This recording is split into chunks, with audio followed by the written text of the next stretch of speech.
A young man was trapped in a dark chamber, enduring the pain of snake venom in his heart every day. The endless darkness and excruciating pain made him consider ending his life multiple times.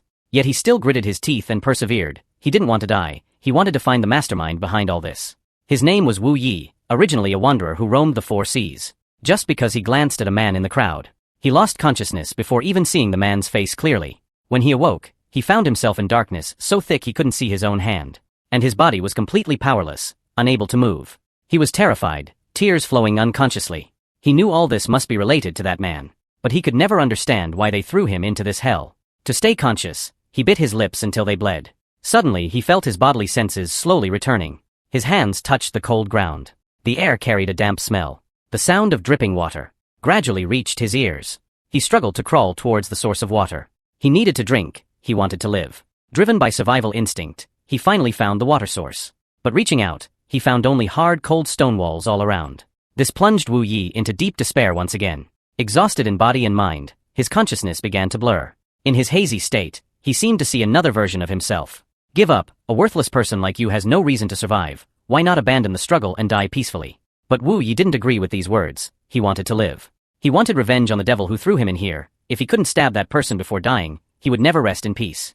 His heart-wrenching scream declared his determination. After an unknown time, Wu Yi opened his eyes again. What followed was an intense feeling of hunger. To survive, he had to find food. Feeling along the cold stone walls, he found moss where the water dripped. Though the taste was awful, he had no choice. He could only force himself to swallow it mouthful by mouthful. After regaining strength, he continuously explored along the walls.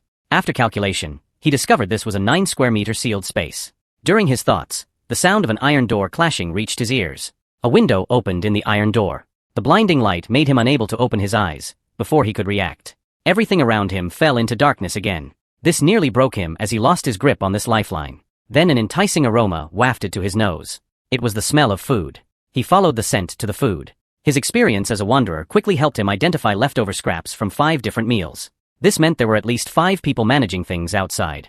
If they were only imprisoning him, they wouldn't need so many guards. Therefore, there must be others in the same situation as him. But Wu Yi still couldn't understand their purpose. He grabbed the leftovers and began devouring them ravenously. Though the food had a slight rotting smell, it was much better than moss. After that, the people outside provided food once every day. No matter how Wu Yi shouted, they remained silent. Half a year passed silently in the darkness. Wu Yi persisted in training his body daily. Meanwhile, he was slowly adapting to the dark environment. He could now clearly see insects crawling several meters away. Suddenly a pair of blood-red eyes appeared in the darkness. Before he could react, a silver-white venomous snake wrapped around his arm. It struck with a bite. What followed was unbearable pain. His arm felt like it was burning in fierce flames. After being tortured for several hours, just as he was about to faint, the window opened and food was delivered. This instantly sparked Wu Ye's survival instinct. At this moment, he had only one thought, which was to live. After eating his fill, the pain from the snake venom gradually subsided. During the detoxification process, his body seemed to undergo some changes. He could see things around him more clearly. During his wandering days, he had heard that people who survived snake bites would develop resistance to snake venom. If this was true, he would gain a weapon for survival. Thinking of this, he slowly extended his hand toward the venomous snake. The snake bit him again without hesitation. This time there was more venom, and the pain was more intense. But Wu Yi still gritted his teeth and endured. He knew that if he could gain the snake's night vision abilities, it would greatly increase his chances of escaping this place. What he didn't know was, his eyes had already become as blood-red as the snake's. After an unknown time, Wu Yi regained his composure. Suddenly the snake seemed frightened by something and quickly slithered away. Then the entire space began to shake violently. After it subsided, Wu Yi wore an expression of disbelief. The long-sealed iron door had opened. Outside was a corridor that stretched endlessly. Every 10 feet there was an identical room. Perhaps this was why he couldn't sense the presence of others. Driven by curiosity, he pushed open a door. A nauseating stench hit him. On the ground lay a long-decomposed corpse. From the corpse's structure, he could guess it was a boy about his age. Wu Yi didn't pay much attention and walked toward the end of the corridor. What appeared before his eyes was a massive stone door. It took all his strength to push it open. Behind the door were 2 children his age, apparently also survivors of this place. Wu Yi remained calm at the sight. Under their surprised gazes, he walked straight ahead to explore. He found this area was identical to where he had been. The girl said only they too had survived here. Wu Yi noticed they seemed unable to see him in the darkness. It appeared he was the only one fully adapted to the dark. After some small talk, Wu Yi shared his thoughts about possible other areas. Then he led them to the other end of the corridor. Another stone door appeared at the end. The three of them pushed it open together. They found more survivors inside. Wu Yi didn't talk with them. Instead, he continued observing the environment. The situation here was slightly different, though there were corpses. But there was plenty of food, so they couldn't have starved to death. From the wounds on the bodies, he could see they had all committed suicide. Wu Yi found another stone door at the end. The moment they pushed it open, a blinding light shone through. This made those who had lived long in darkness unable to adapt immediately. After a long while, Wu Yi opened his eyes. Several houses appeared in the cave. The group approached and found no one living there. Moreover, the structures were very simple. During his thoughts, Li Min called out to him. Touching his face, she asked curiously, "Your red pupils are beautiful. Were you born with them?" Wu Yi was surprised. Were his pupils red? Perhaps it was because of that venomous snake. Then he fell into thought. Being different from others here wasn't a good thing. Li Min smiled gently. "You're different from the others. Everyone's confused, but you're the only one thinking calmly." At this moment, Su Yao interrupted their conversation. She invited both of them to join their group. Wu Yi shook his head in refusal without thinking. Though Su Yao was disappointed, she didn't press further. While Li Min accepted their invitation, Wu Yi walked alone toward the darkness. He knew things couldn't be this simple. He couldn't trust anyone now. Afterward, people began forming factions, creating several small groups. Each group had a leader as their guide, while Wu Yi became the only exception. But he was indifferent to this, only carefully examining his surroundings. Building such a large underground space couldn't be accomplished by ordinary people. At this moment, a light suddenly appeared overhead. A basket full of food descended from above. The hungry children began fighting desperately for it like wolves. But the group leaders stopped them. After discussion, they decided to distribute the food equally. Just then Wu Yi shouted, "Wait."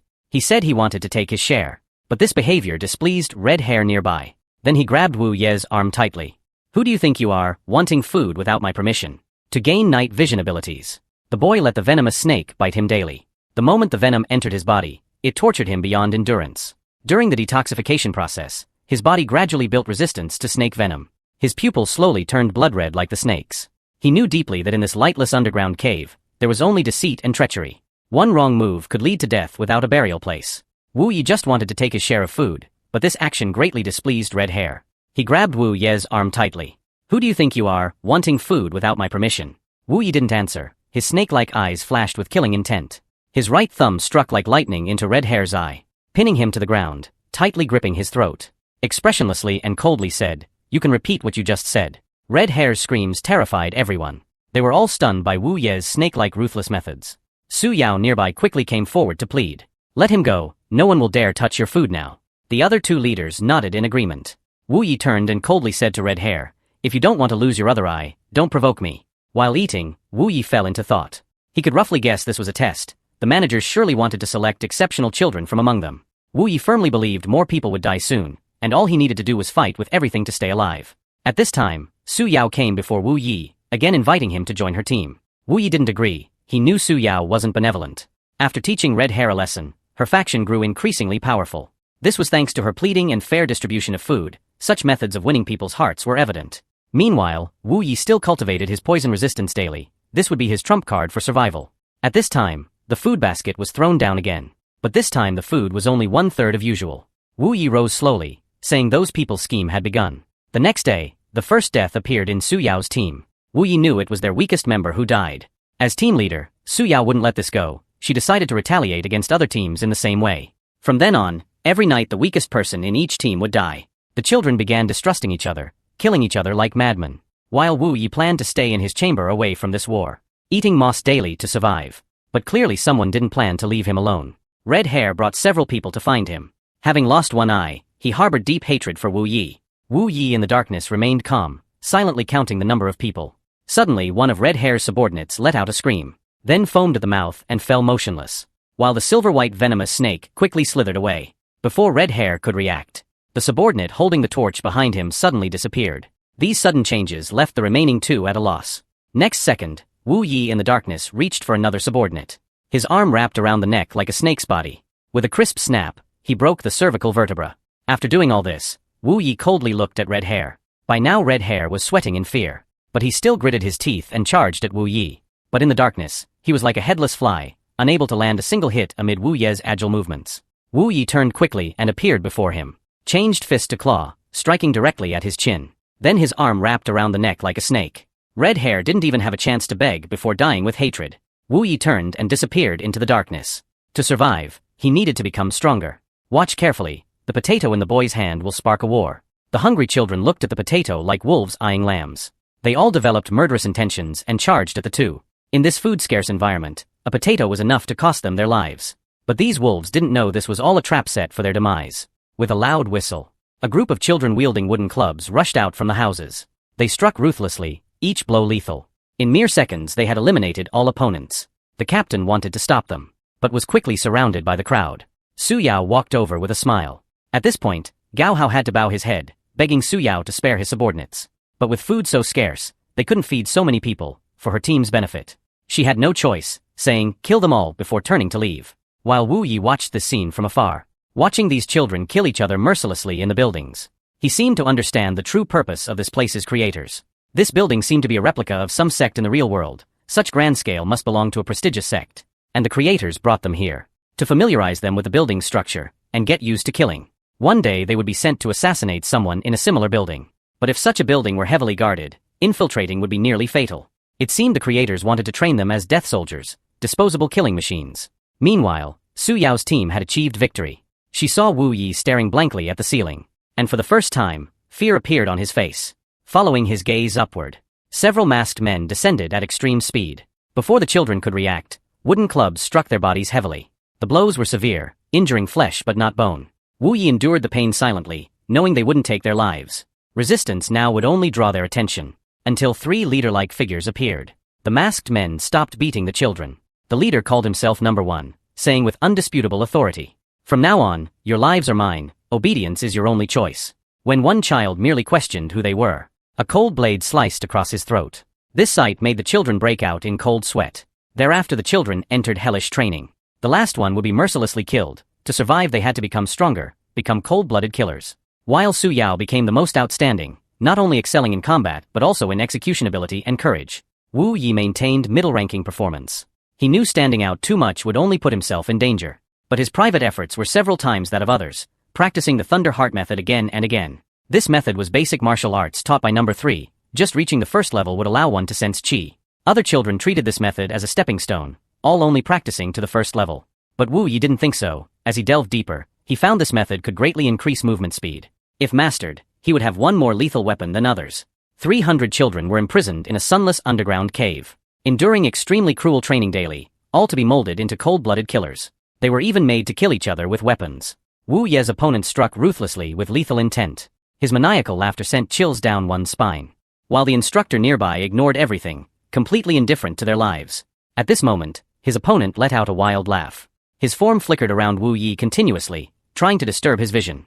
Seizing Wu Ye's blind spot, several extremely thin concealed weapons shot out. Wu Yi deflected the concealed weapon with his short sword. The opponent then seized the chance to appear behind him and strike. His speed was extremely fast.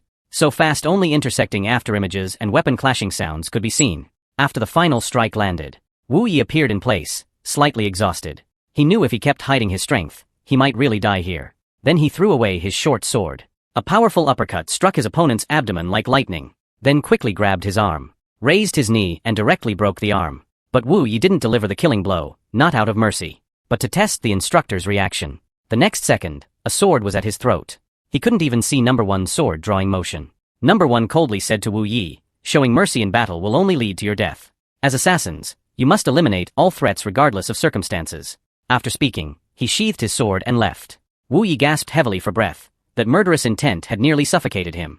But at least his judgment was correct. The creators needed seeds with strong potential. 6 years passed like a fleeting moment. Of the 300 children, only 30 remained. Among them, the most outstanding few had far surpassed the instructors. Wu Yi could even use the turtle breathing technique to hide under the instructors' noses undetected. But they knew the time for carrying out missions wasn't far off. Days later, everyone was gathered in the Great Hall. Number One took out 3 secret manuals.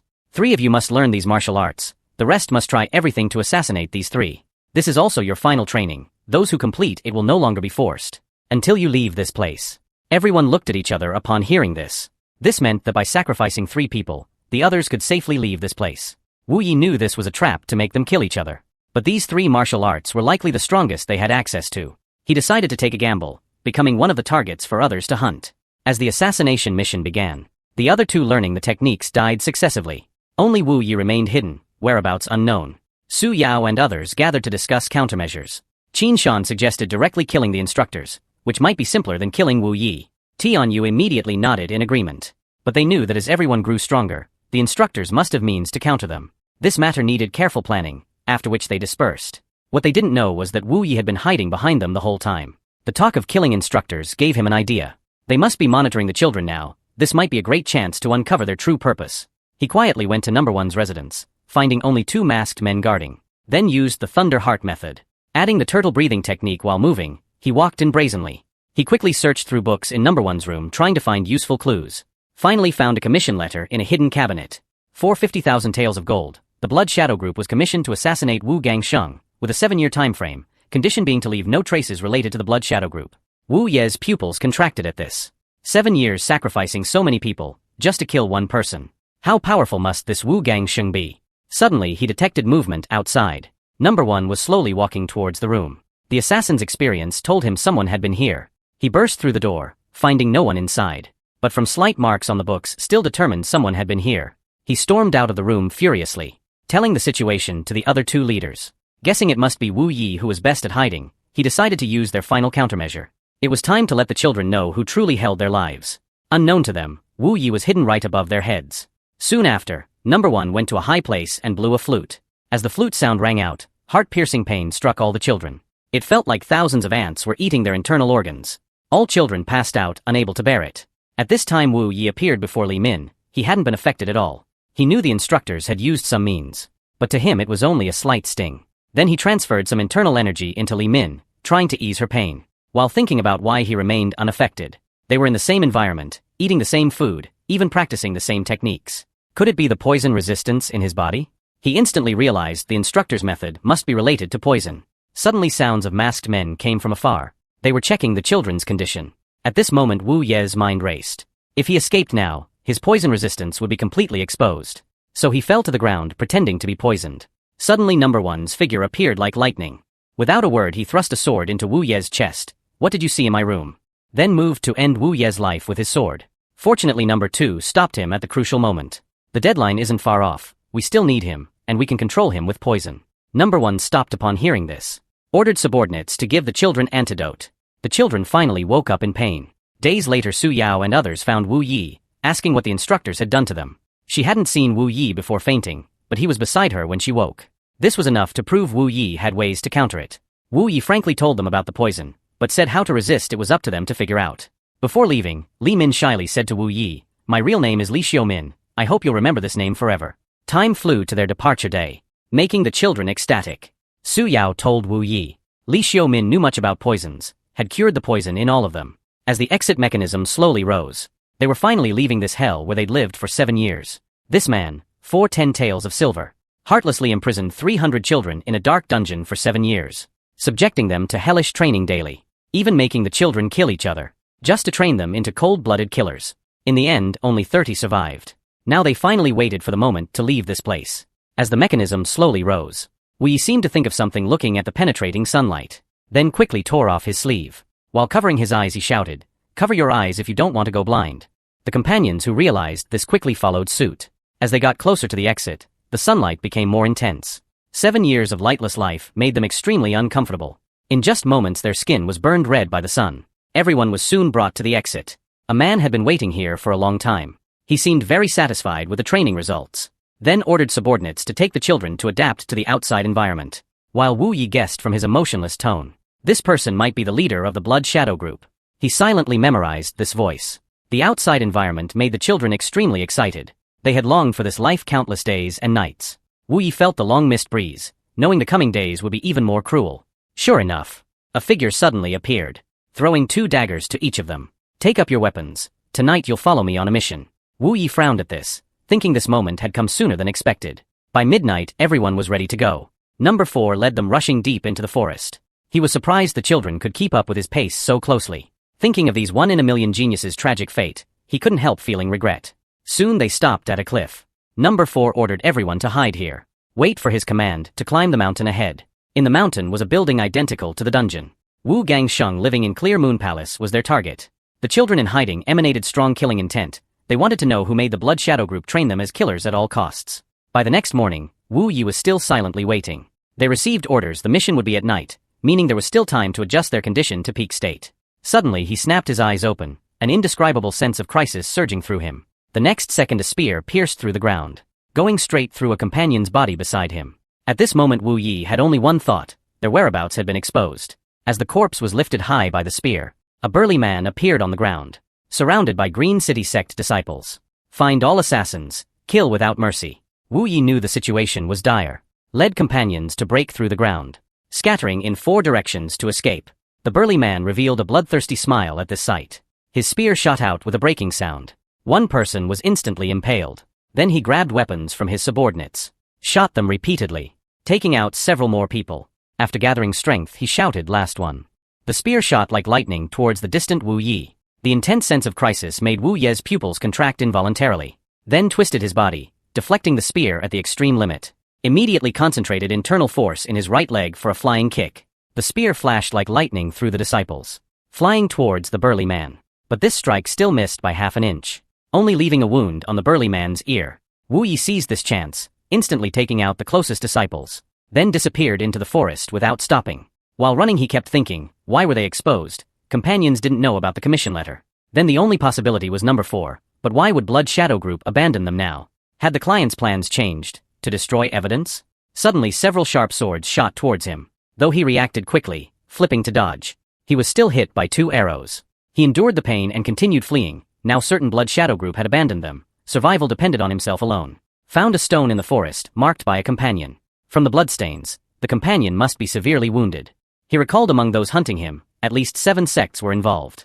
Suddenly a cold light struck from behind. Wu Yi quickly bent to dodge. When he saw who it was his companion Li Xiaomin. Seeing Wu Yi, she showed a relieved smile, then lost strength and fell. Good that you're safe. The woman who loved him was dying before him. He wanted to save her, but found himself completely helpless.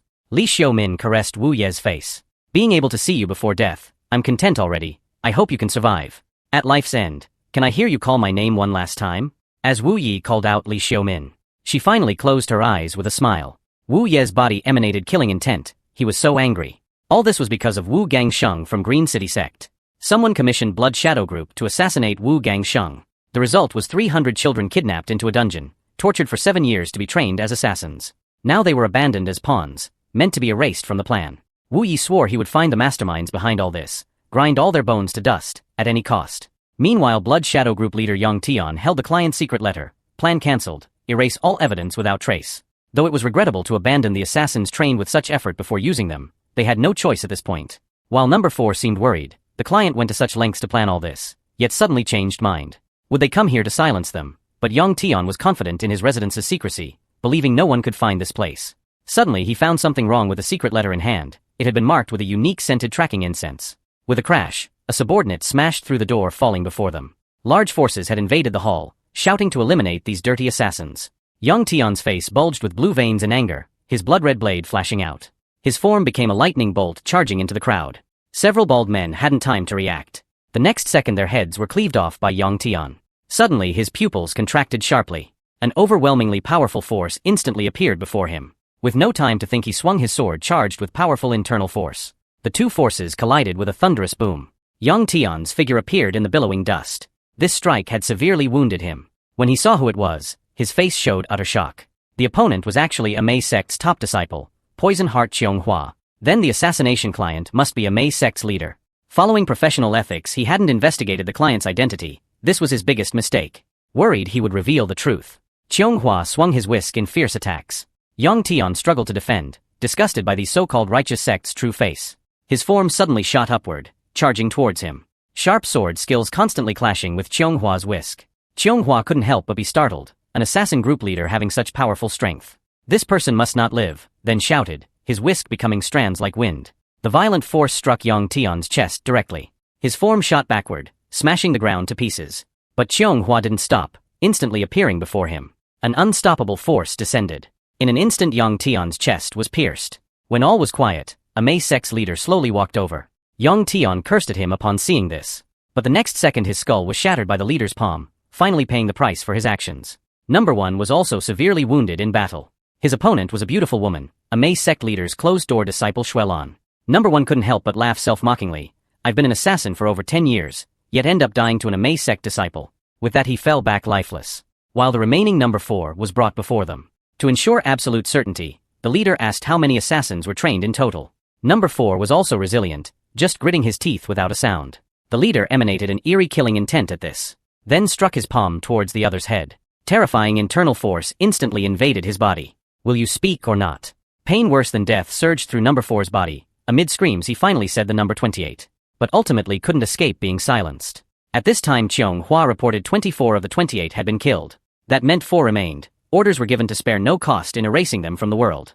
Later the leader summoned Xuelan in his room. I will quickly go to Green City Sect to set your wedding date. Your marriage alliance is crucial to Amay's sect. I hope you prepare well for this. Hearing this, Xuelan's eyes flashed with painful struggle. Finally closed her eyes dejectedly. I accept all master's arrangements. The boy was imprisoned underground for 7 whole years. Trained as an assassin, enduring cruel training daily. Thought completing the assassination mission would restore their freedom. Unexpectedly they were betrayed by the organization, watching former companions die before him one by one. He was so angry, swearing to find the masterminds behind all this. Grind all their bones to dust. So he targeted a Green City Sect disciple going to market. Forced him to tell about Wu Gangxiang's background. Learned Wu Gangxiang was Green City Sect's most outstanding disciple, his martial arts reaching extremely high levels. This answer didn't surprise Wu Yi, otherwise Blood Shadow Group wouldn't spend 7 years training them. Then Wu Yi used disguise techniques. Changed his face to look like the person before him. Though closer inspection would show some differences, a quick glance couldn't tell them apart. Wu Yi thus brazenly mixed into Green City Sect. Looking at Clear Moon Hall where Wu Gangxiang stayed, Wu Yi felt mixed emotions, though first time here, this building structure was identical to the dungeon.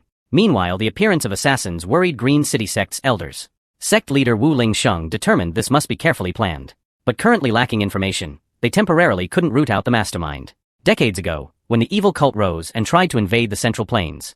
At this critical moment for the martial arts world, major sects formed an alliance, fighting bloodily against the enemy. Among them Shaolin, Wudong, and Huashan achieved great merit, becoming the 3 major sects of the martial arts world. While Green City and Amay sects chose to close their gates, their reputation severely damaged and fell sharply. Green City Sect tried everything to catch up to the 3 sects. And the vice leader's son Wu Gangxiang was a natural martial arts genius. If fully cultivated, surpassing them within 10 years wasn't impossible. And this marriage alliance with Amay leader's disciple Xuelan was crucial. But Amay's leader had wild ambitions, eager to catch up to Green City Sect for years. If allied by marriage she might swallow all of Green City. But now they had no choice. If both sects continued depleting each other they would only end up both defeated. When the vice leader spoke of his son Wu Gangxiang, he showed disappointment. Though a genius of the generation, he spent all day indulging in beauty. At this time, Wu Gangxiang was sleeping soundly in a beauty's arms. Little did he know Wu Yi had already snuck to the 2nd floor. But his expression was tense, breaking out in cold sweat. Though this person was asleep, his powerful aura still made one tremble. He was on a completely different level from Blood Shadow Group's leader. Wu Yi still chose to strike. Since he was human, being stabbed by a sword would still kill him. A long string slowly descended through the gap. Wu Yi held his breath, not daring to be careless at all. Fortunately the string accurately looped around Wu Gangxiang's neck. At this instant, the other suddenly opened his eyes, a powerful pressure spreading in all directions. Wu Ye's pupils contracted sharply. He simply leaped down pulling the string taut. Wu Gangxiang was instantly choked and pulled into mid-air. But he reacted extremely quickly, hand becoming a blade edge cutting the string. Stabilizing himself he felt puzzled, just dreaming of Duke Zhou's daughter yet got a hanging. Wu Yi then drew the dagger at his waist. His legs shook the ground, shooting towards the other. The dagger flashed with cold light directly at the throat. But Wu Gangxiang easily deflected the attack with just a sword finger. Then struck Wu Yi flying with a palm. His form following closely. Hand-forming sword fingers actually condensed a sword behind him. Wu Yi gritted his teeth and blocked with difficulty. But still faced storm-like attacks. Wu Yi had a hard time fighting for a moment and was in a great mess. He couldn't believe the gap with the other was so large. Must quickly find a way out of the current situation. Then his footsteps shifted slightly, revealing a hidden short blade. Kicked at extremely high speed towards Wu Gangxiang's face. But was still blocked at the limit distance. Wu Gangxiang found this interesting. Why do you want to kill me? Was it that bitch's father who sent you? He was originally a proud son of the Qingqing sect. From a young age, he showed exceptional talent in martial arts, and by his coming of age, he was hailed as the hope of Qingqing sect. But he could never endure the tedium and monotony of training. So he began indulging in carnal pleasures, taking whatever he desired. Countless women vied to bear his children. But that woman was different. Her breathtaking beauty left him unable to control himself. In his drunken state, he dragged her into an alley, committing the greatest mistake of his life. That night, unable to bear the shame, the woman took her own life. Being the pride of heaven, he was merely confined for a year as punishment. Now he held a short blade pointed at Wu Ye. Were you sent by that whore's father? Wu Ye looked confused, but the other's terrifying aura made his heart tremble. It felt as if thousands of blades were surrounding him. Seeing no response from Wu Ye, Wu Gangxiang lunged forward to attack. The powerful force made Wu Ye's hands go numb. He then decided to stop fighting head-on, employing ghost-like movements to dodge between the flashing blades. Seizing a gap in his opponent's attack, he landed an upward kick on the other's chin. This completely enraged Wu Gangxiang. Being hurt by an insect was an insult to him. With a casual wave, he knocked Wu Ye's dagger away. Die like the insect you are. Wu Ye quickly rolled to dodge this lethal strike. He rushed toward the sword lying not far away. The moment he grabbed the hilt, he spun and lunged at his opponent. Wu Gangxiang raised his short blade to block. Wu Ye seized this chance to grab 6 more swords. Using all his strength, he hurled them at his opponent. This attack was incredibly fast, cutting off Wu Gangxiang's advance. He infused the swords with internal energy and deployed his secret technique. The Qingqing sect's ultimate skill, 72 sword waves, burst forth with internal energy like surging waves. With a whoosh, he appeared before Wu Ye as if teleporting. A sense of mortal danger instantly enveloped him. Suddenly, he remembered the technique he learned in the dungeon. That technique that had caused everyone to hunt him down. With a clang, Wu Ye incredibly managed to block this powerful strike. Wu Gangxiang's face was filled with disbelief. How could an insect block his sect's ultimate technique? He immediately launched another all-out attack at Wu Ye. But now Wu Ye's movements were even more ghost-like, creating multiple afterimages as he moved. No matter how the other attacked, he couldn't hit the real body, and in the next second, Wu Ye appeared behind Wu Gangxiang. Though he quickly reacted and swung his sword, for an assassin, this was already enough for a fatal strike. With a piercing sound, Wu Ye's sword penetrated his chest. Wu Gangxiang spat blood, his face full of unwillingness. Even in death, he couldn't believe he'd die at the hands of an insect.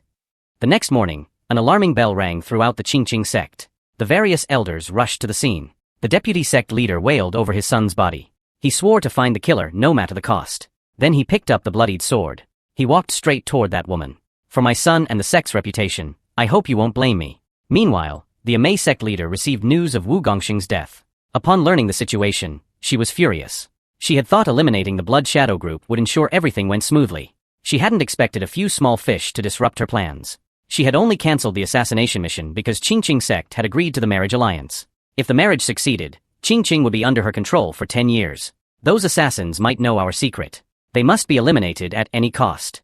On the outskirts of Qingqing, a farmer walked slowly, singing mountain songs. This was actually Wu Ye in disguise. But waiting for him was a net of heaven and earth laid by various sects. He was highly skilled in martial arts and bold beyond measure, single-handedly infiltrating Qingqing sect to assassinate their top disciple. But on his escape route, he was intercepted by pursuit forces. Wu Ye's silk threads quickly wrapped around the captain's neck. Under Wu Ye's interrogation and the shadow of death, he finally revealed the mastermind. They were acting on orders from Amay sect's leader, Master Miju, to assist Qingqing sect in capturing the assassin at any cost. Wu Ye instantly connected all the dots.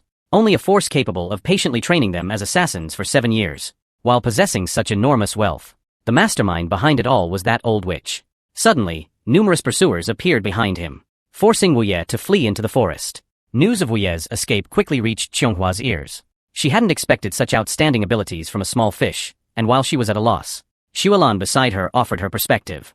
His ability to escape such a large-scale pursuit meant he had extraordinary means. He must now be exhausted from endless fleeing. In such circumstances, he's likely to return to what he considers the safest place. That would be the dungeon where he was trained as an assassin. Upon hearing this, Qionghuar immediately ordered them to wait at the dungeon's location. Sure enough, as soon as Wu Ye arrived, he was caught in endless encirclement. Just as he was about to reach the dungeon, a fierce sword energy suddenly struck from behind. The powerful force made the entire mountain tremble. When the dust settled, a chasm several kilometers long appeared on the ground. The attacker was Qingqing sect's sword saint, who in his anger hadn't controlled his force. He had nearly killed the assassin. We must capture him alive to learn who the mastermind is.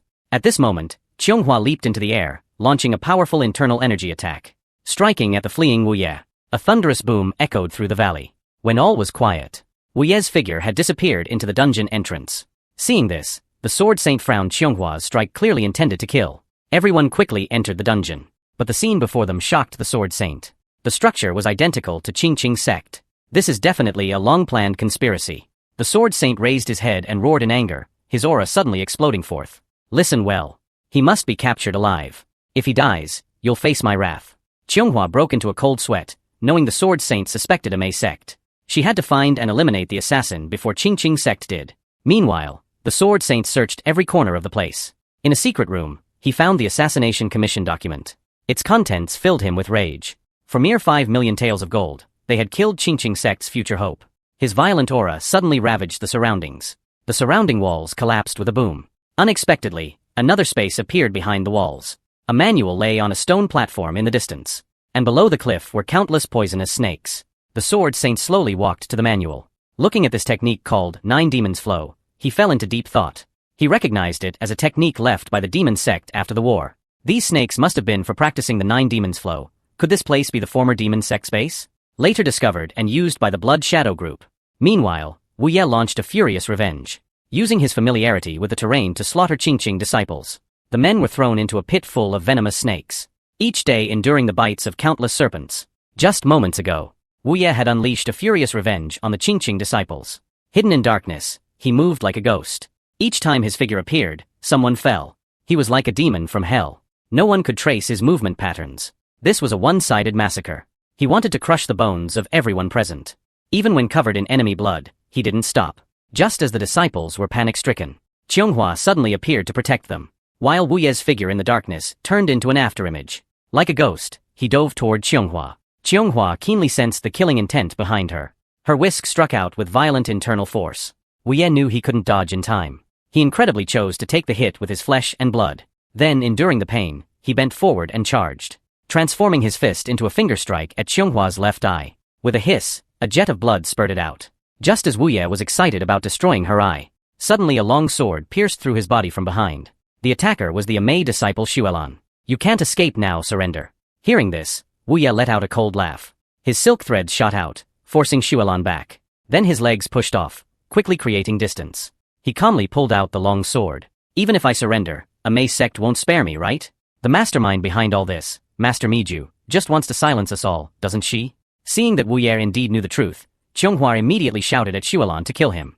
Xuelan closed her eyes helplessly. Though I find my master's actions somewhat shameful, the Wu Gangxiang you killed was my nominal fiancé. I must avenge him.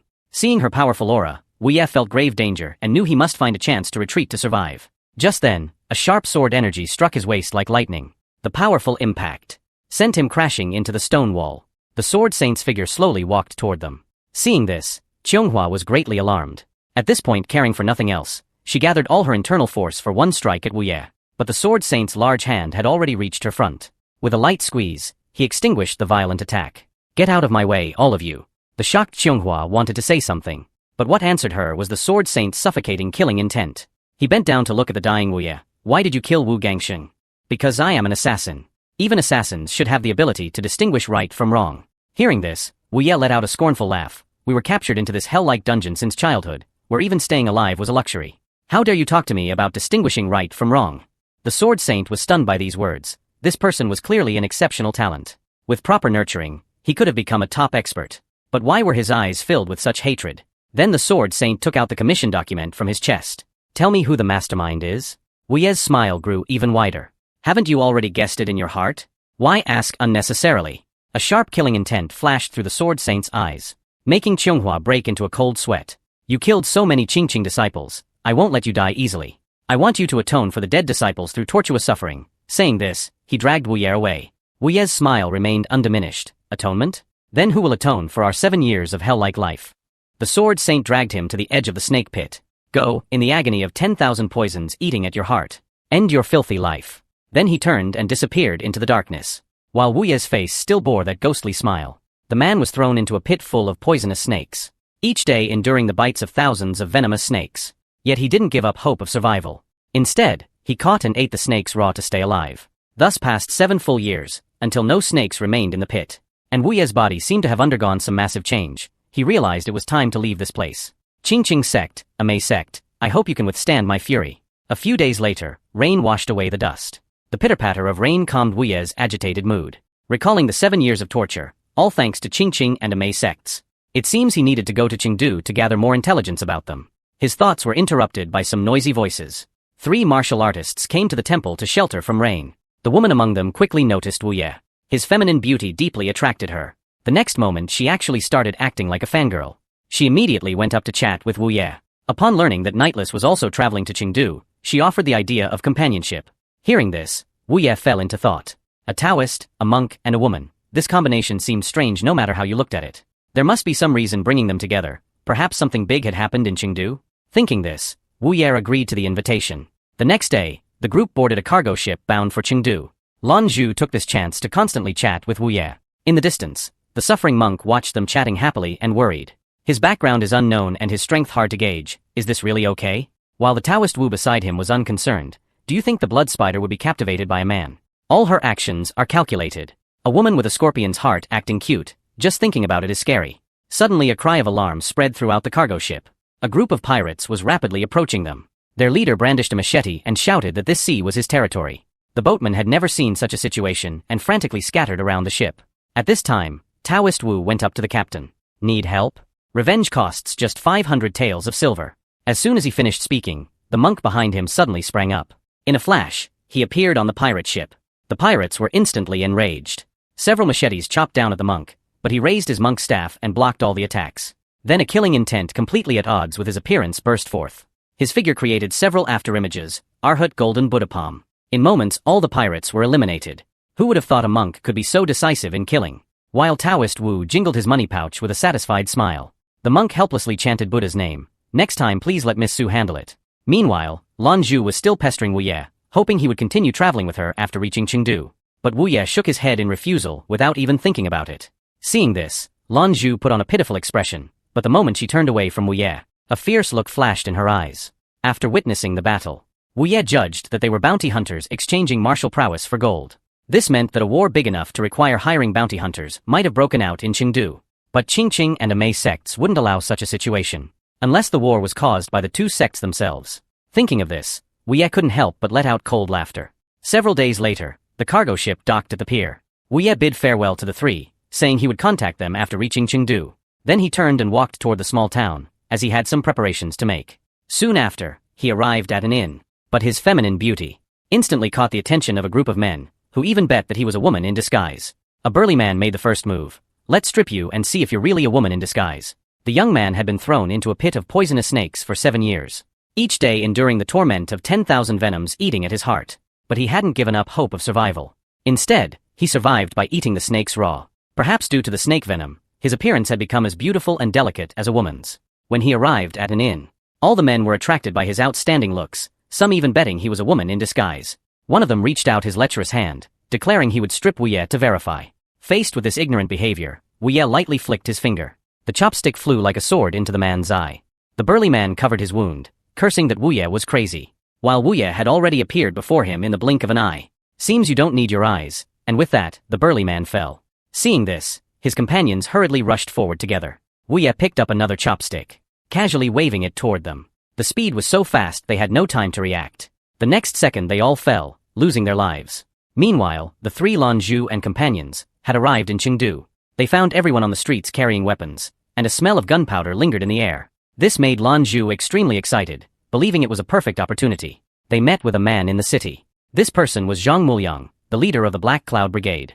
He had gathered everyone this time because Chengdu was about to descend into chaos. 7 years ago, for unknown reasons, Qingqing and Amay sects began openly and secretly fighting. This naturally led to the split of the entire Sichuan martial arts world. I have a feeling they will have a large-scale war soon. This might be a great opportunity to realize my dream. Meanwhile, Wu Ye asked the innkeeper about intelligence on Sichuan sects. The innkeeper said he didn't know much about internal sect affairs, but the craftsmen at Fire Dragon Workshop might have the answers he wanted. They had long-term business dealings with various Sichuan sects. If buying weapons, they would be happy to answer his questions. Wu Ye quickly arrived at Fire Dragon Workshop. Watching the young man wielding a hammer in the forge, Wu Ye couldn't help but feel admiration. The forging sounds were so clear and bright. Suddenly an angry shout came from inside. The shopkeeper kicked the young man away. Who told you to touch the hammer? Know your place, you worthless thing. Just do your menial duties. The young man bit his lip without a word, but his eyes held a trace of hatred. Finally, under the shopkeeper's scolding, he walked to the back courtyard. Wu Ye curiously asked, what did that young man do wrong? Why isn't he allowed to forge? Hearing this, the shopkeeper knew Wu Ye wasn't local, and explained. That boy is a Tang family descendant. He's not allowed to touch the forging hammer. Because the Tang family once supported the demon sect, thus becoming the target of various sects' elimination. Overnight the entire Tang family became infamous in the martial world. In the eyes of Sichuan sects, Tang family members are filthy traitors. No sect allows anyone to teach them forging techniques, fearing history might repeat itself. Hearing this, Wu Ye found it laughable, descendants bearing the sins of their ancestors. Then he asked the shopkeeper to show him suitable weapons. I hear blacksmith's business has been good lately. The shopkeeper smiled broadly. Since the war between Qingqing and Amay began, orders have doubled. After buying weapons and about to leave, Wu found the young blacksmith from earlier being beaten by a group. You filthy Tang family descendant dared to secretly use the hammer. The young man protected his vital points, but still dared not fight back. At this moment, a dagger was thrown before him. Wu coldly said to him, if you let submission become a habit, you'll only live like a dog. Hearing this, the young man stared at the dagger before him, his hateful eyes slowly turning fierce. He was a descendant of the Tang family, masters of hidden weapons. Yet living like a stray dog, bullied by everyone. Until Wu appeared, giving him a taste of bloodlust. He threw Tang Hao a dagger. Constant submission will only make you live like a dog. You can choose how to live. Wu's words struck like a hammer against his chest, his eyes growing fierce as he stared at the dagger. He suddenly stood up, biting firmly into one man's neck. That person fearfully cursed him as a mad dog. The next second, Tang Hao's dagger was suspended above his pupil. Seeing this, his companions broke into a cold sweat. You're like a biting mad dog. Hearing this, Tang Hao's eyes grew sharper. When have you ever treated me as human? Remember this. Come provoke me again and this knife will cut your throats. Seeing this, they dared not speak more, supporting their injured companion as they fled. While Tang Hao, seeing them leave, suddenly seemed to lose all strength. He fell straight into Wu's arms. Wu had no choice but to take him home. After settling him in, just as he was about to turn and leave, unexpectedly, Tang Hao called out to him, where are you going? Wu thought for a moment, saying darkly, to find my debtors. Qingqing sect, Amay sect, and all their followers. I'm going to settle accounts with them one by one. Hearing this, Tang Hao was shocked. Are you crazy? You alone want to fight all the sects in Sichuan. Wu didn't want to say more. Give me back my dagger, I need it. Tang Hao looked at the dagger at his waist. You want to seek revenge with this piece of trash? You'll only die faster. Then he bent down to take out an heirloom from under the bed, throwing a package to Wu. Looking at the short sword in his hand, Wu couldn't help but admire its perfect materials and forging craftsmanship. Tang Hao looked proud. I made this secretly. Since you're seeking revenge against Qingqing and Amay, I'll give it to you. After all, our Tang family was destroyed because of them too. Wu said no more, just smiled slightly. Then he channeled his internal force to control the short sword. It flew around him like a living butterfly. Good sword, I'll call it Butterfly Dagger from now on. My name is Wu. From now on, whenever you hear this name, it means I'm using it. Tang Hao bowed farewell. I hope you can come back alive. The scene shifts to a tavern, where a woman was in detailed discussion with several burly men. The 100 Flowers Pavilion is struggling under Qingqing sect suppression. I still need to rely on your help, gentlemen. Hearing this, the men rushed to pledge their support. We'll stand with Miss Wu. While the woman appeared deeply moved. In truth, she was delighted inside, just by arousing these crude men's protective instincts. They would be at her disposal, until she became the master of a Amay sect and commanded all of Sichuan. Just as she was about to leave with her group, a silver-haired man caught her attention. That delicate face and bewitching red eyes instantly attracted her. She strode toward Wu. I am Wu Qingqing of the 100 Flowers Pavilion. May I ask if you're from the martial arts world? But Wu just gave her a cold glance, responding with, none of your business. His cold attitude instantly displeased her flower protectors. How dare you be disrespectful to Miss Wu? Kneel and apologize to her now. Wu expressionlessly stood up slowly. There's a limit to being deceived by a woman. Shouldn't you measure your own weight before stepping forward? The mocking words enraged the burly man. His sword instantly left its sheath, chopping down at Wu's head. But Wu merely shifted slightly to easily dodge it. The burly man was stunned. An inexplicable rage surged up again. Then he channeled his internal force to use his strongest skill Thunder Rain Sword technique. A sword strike containing thunderous force swung down. Wu covered his ears, slightly tilting his head, just barely brushing past this powerful strike. Without even looking at him, he walked toward Qingqing. But that man showed no sign of stopping, continuously slashing at Wu's back. Wu's movements were extremely ghost-like, each dodge precisely measured. After a few breaths, he arrived before Qingqing. While that person still persisted, putting all his strength into another sword strike. This time Wu no longer dodged. His arm shot out like a snake to grab the man's neck, then violently slammed him into the ground. Wu Qingqing raised her hand to stop others from helping. Please calm your anger, sir. He acted this way out of concern for me. Please forgive him. This humble woman will take full responsibility. Hearing this, Wu suddenly became interested. This woman was very skilled at using her advantages, though her beauty was indeed quite remarkable. He smiled slightly, then as you wish. The following scene was too stimulating, let me help you watch it. After a session of cloud and rain, Qingqing caressed Wu's arm, cooing, could you grant me one request? She was the greatest beauty in Sichuan. Yet for a request, she willingly spent the night with an assassin. Only because she was being forced into marriage by the Thunder Sword sect's young master. If the 100 Flowers Pavilion refused the marriage alliance, Thunder Sword sect would help Qingqing sect deal with Amay. As the 100 Flowers Pavilion was close to Amay, they were caught in a dilemma. Her purpose was to ask Wu Ye to eliminate the Thunder Sword sect's young master. Hearing this, Wu Ye couldn't help but marvel at her deep scheming. He had no connection to the 100 Flowers Pavilion. If the assassination failed, it wouldn't affect them at all. Qingqing spoke in an alluring voice like an Oriole song. If you succeed in the assassination, my aunt will give you a satisfactory reward. Wu Ye felt a trace of doubt. Who is your aunt? Amay sect's senior disciple Qionghua. Hearing this, Wu Ye showed a meaningful smile. Then I shall do as you wish.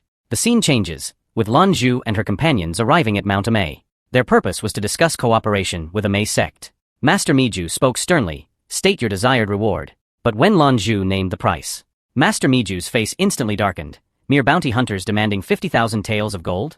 What if I refuse? If you refuse, we'll seek cooperation with Qingqing sect. How dare you? Two violent energy bursts struck their abdomens like lightning. This strike made them both cough blood continuously. You couldn't possibly think I would pay 50,000 taels of gold. Tell me what you really want. Lan Zhu struggled to her feet and said with difficulty, we are just bounty hunters. We work for whoever pays more. Hearing this, Master Miju fell into thought. Though she wanted to kill these two now, they surely had team members headed to Qingqing sect. With war possibly breaking out at any time, if they cooperated with Qingqing, it would make things even more difficult for Amay. So she ordered Qionghua to negotiate with their leader. Lan Zhu quickly brought them to their base. But when Zhang Muliang proposed wanting rights to foreign trade, Qionghua angrily smashed the table to pieces. Don't you think you're being too greedy? While Zhang Muliang remained calm. How about this? I can give up the trade rights, and you won't need to compensate for the table and teacups. Just help us establish our own force in the Western Plateau region, far from Amay sect. Was this your goal from the start? Qionghua pondered secretly, though accepting them would bring huge short-term help. They might become a huge burden in the future. If they were used as Amay sect's meat shields, they would suffer heavy casualties with few remaining. Establishing power for these few people wouldn't be difficult. If problems arose, they could be dealt with then. So Qionghua nodded and agreed to their request. Just as they were saying goodbye and preparing to return to Amay, Lan Zhu suddenly burst in with a panicked expression. Leader, urgent news. The Thunder Sword sect's young master has been assassinated. They're saying Qingqing sect did it. Meanwhile, the Thunder Sword sect's master carried a coffin up to Qingqing sect. Behind him followed a group of furious disciples. Seeing this, Qingqing sect's master asked puzzled. May I ask why Master Lei has brought a coffin here? Master Lei, burning with rage, shouted, you know very well what you've done. Then with one sword stroke, he flung open the coffin lid.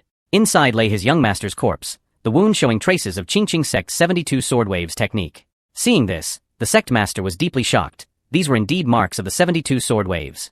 The master's anger grew fiercer. You must have resented us supporting Amay by allying with 100 Flowers Pavilion, so you struck at my disciple. At this moment, a powerful presence appeared behind the sect master. The sword saint walked forth slowly, face full of anger.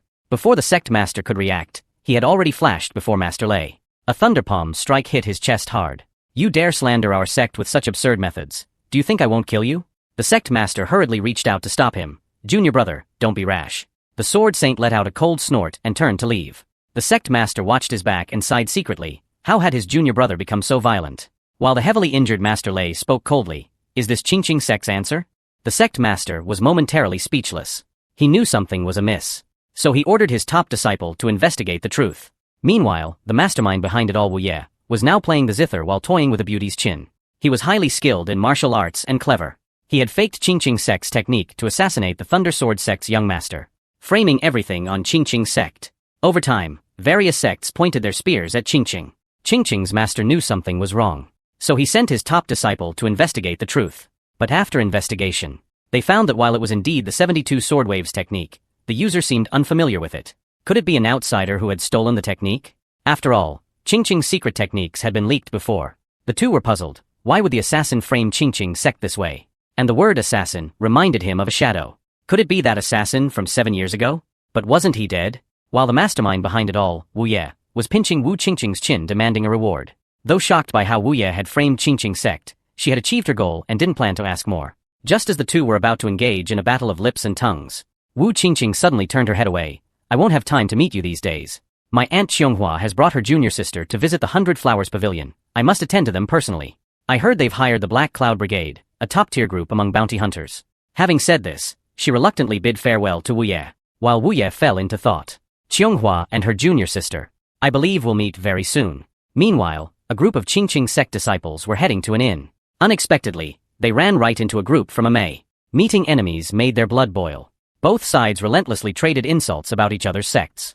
Xuelan watched the two arguing parties helplessly. Suddenly she sensed a cold gaze from behind. But turning around, she found nothing unusual. Was it my imagination?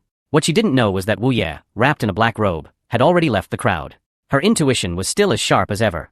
I need to find the right moment to add fuel to the fire, completely igniting war between the two sects. And they will become the fuse for this war. Then Wu Ye accepted Lan Zhu's invitation to visit the Black Cloud Brigade. Zhang Muliang hosted a lavish feast. Our Lan Zhu is very interested in you, insisting I meet you no matter what. Now that we meet, you truly are extraordinary. Though you try to hide it, I can still sense an incredibly powerful aura. Lan Zhu also proudly chimed in.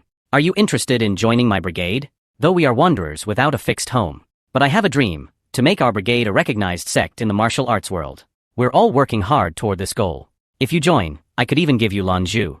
Hearing this, Lan Zhu actually looked expectantly at Wu Ye. But Wu Ye calmly said, that's not a very tempting condition. Lan Zhu's face instantly darkened, he dared reject her. At this point, Zhang Muliang burst into laughter. I was just joking with you, why so serious like an idiot? Let me give you some advice. Try to avoid crossing paths with our brigade in the future, because even I don't know what I'll do next. Wu Yi said faintly with no expression on his face, I'll give you a piece of advice too. If one day you're walking and suddenly lose your head, it was probably my doing. Seeing Zhang Muliang's increasingly dark expression, Wu Ye suddenly grinned. I'm just joking with you, why so serious like an idiot? Clearly this meeting would end unpleasantly. The next day, Wu Ye came to a noodle shop for a meal. Lan Zhu found him again, and apologized for yesterday's unpleasantness. Suddenly, Wu Hao from the Black Cloud Brigade came looking for them. Lan Zhu showed clear disgust upon seeing him. Only because this muscular man had a preference for men. When he saw Wu Ye beside her, he was instantly captivated by his otherworldly beauty. To think there could be such a delicate man in the world. He immediately moved closer to Wu Ye, staring at him infatuatedly. The man's striking good looks caught the attention of a burly fellow who developed inappropriate desires. Having prowled the gay scene for years, he had never seen such a beautiful man. Wu Yi coldly stated, if you don't want to die, get lost right now. But Wu Hao seemed not to hear the threat, speaking instead, are you talking to me, cutie? A flash of killing intent appeared in Wu Ye's eyes, his chopsticks shooting out like lightning. But Wu Hao reacted quickly, raising his arm to block the chopsticks aimed at his eyes. He then raised both fists and brought them crashing down, smashing the dining table to pieces. But Wu Ye's form had already leaped into the air. He controlled several butterfly dagger to attack downward. What followed was the sound of Wu Hao's blood and flesh flying around him, the butterfly dagger fluttering around him as if it possessed life. In an instant, Wu Hao was beaten to a pulp, kneeling on the ground. Threads extended from his fingers to lift up the fallen head. The next second, sharp nails pierced directly into both eyes. After finishing everything, Wu Yi calmly retrieved his butterfly dagger. Because everything happened so quickly, even Lan Zhu standing nearby couldn't react in time. She flashed to Wu Ye's front, her whip quickly wrapping toward his neck. But Wu Ye's movements were incredibly strange. He instantly turned into an afterimage, avoiding the whip. She hadn't expected Wu Yi to be so powerful. I apologize on his behalf. He has received due punishment. Please spare his life. Wu Yi gave her a cold look, then turned to leave, saying, I'll give you face, just this once. Meanwhile, inside the 100 Flowers Pavilion, Qianghua ordered Snow Orchid to return to Mount Amay tomorrow morning, saying there was nothing left for her to do here. I will bear witness, and if anything happens I will use the Black Cloud Brigade as cannon fodder. Though reluctant, Snow Orchid finally agreed. At this moment, Wu Qingqing walked into the room. Qianghua teased upon seeing her, did you find a boyfriend? Your skin looks more radiant. Wu Qingqing responded shyly, I suppose so. He's very capable. And he's very likely the one who assassinated the Thunder Sword Gate's young master. Qianghua's expression changed at these words. Are you certain? Wu Qingqing quickly waved her hands. It's just my suspicion, I'm not 100% sure yet. When I have concrete evidence, I'll bring him to meet you right away. Just as Qianghua was asking about Wu Ye's name, a terrified scream suddenly came from outside. The two quickly ran toward the sound, only to find a disciple dead in a pool of blood. Someone outside said trembling, this must be the work of the Qingqing sect. Hearing this, Qianghua's anger shot to the heavens. I will make them pay blood for blood. The next day she found Zhang Muliang, asking him to examine what kind of weapon had caused the disciple's wounds. After careful inspection, he found the wounds were thin and linear, unlike those from swords, more like from a sharp wire. Even with his extensive experience, he had never seen such wounds before. At this point he could only apologize to Qianghua. Qianghua said nothing more, asking instead when the brigade members would arrive in Chengdu. Zhang Muliang answered with certainty, they will arrive within 2 days. Good, the day to destroy the Qingqing sect is not far off. Late that Wu Yi when Zhang Muliang returned to headquarters. He witnessed an infuriating sight as soon as he entered. His capable deputy Wu Hao had been beaten into a cripple. He raged at Lan Zhu standing nearby. Who did this? After learning the whole story from Lan Zhu, he was very frustrated. Of all times for this to happen, it had to be at this critical moment. Just then Lan Zhu erupted with intense killing intent. I will definitely make him pay for this. We will take action once the rest of our people arrive in Chengdu. Then we'll eliminate both him and the Qingqing sect. Rumors spread of a cold-blooded killing god appearing in the martial world. No one knew his origins. They only knew his strikes were as venomous as a snake, often hiding in darkness, delivering fatal blows to enemies. The intelligence organization's Tianji Pavilion master pondered the information in his hands. Days ago he had received a commission from the Qingqing sect. They asked for help finding who killed the Thunder Sword Gate's young master.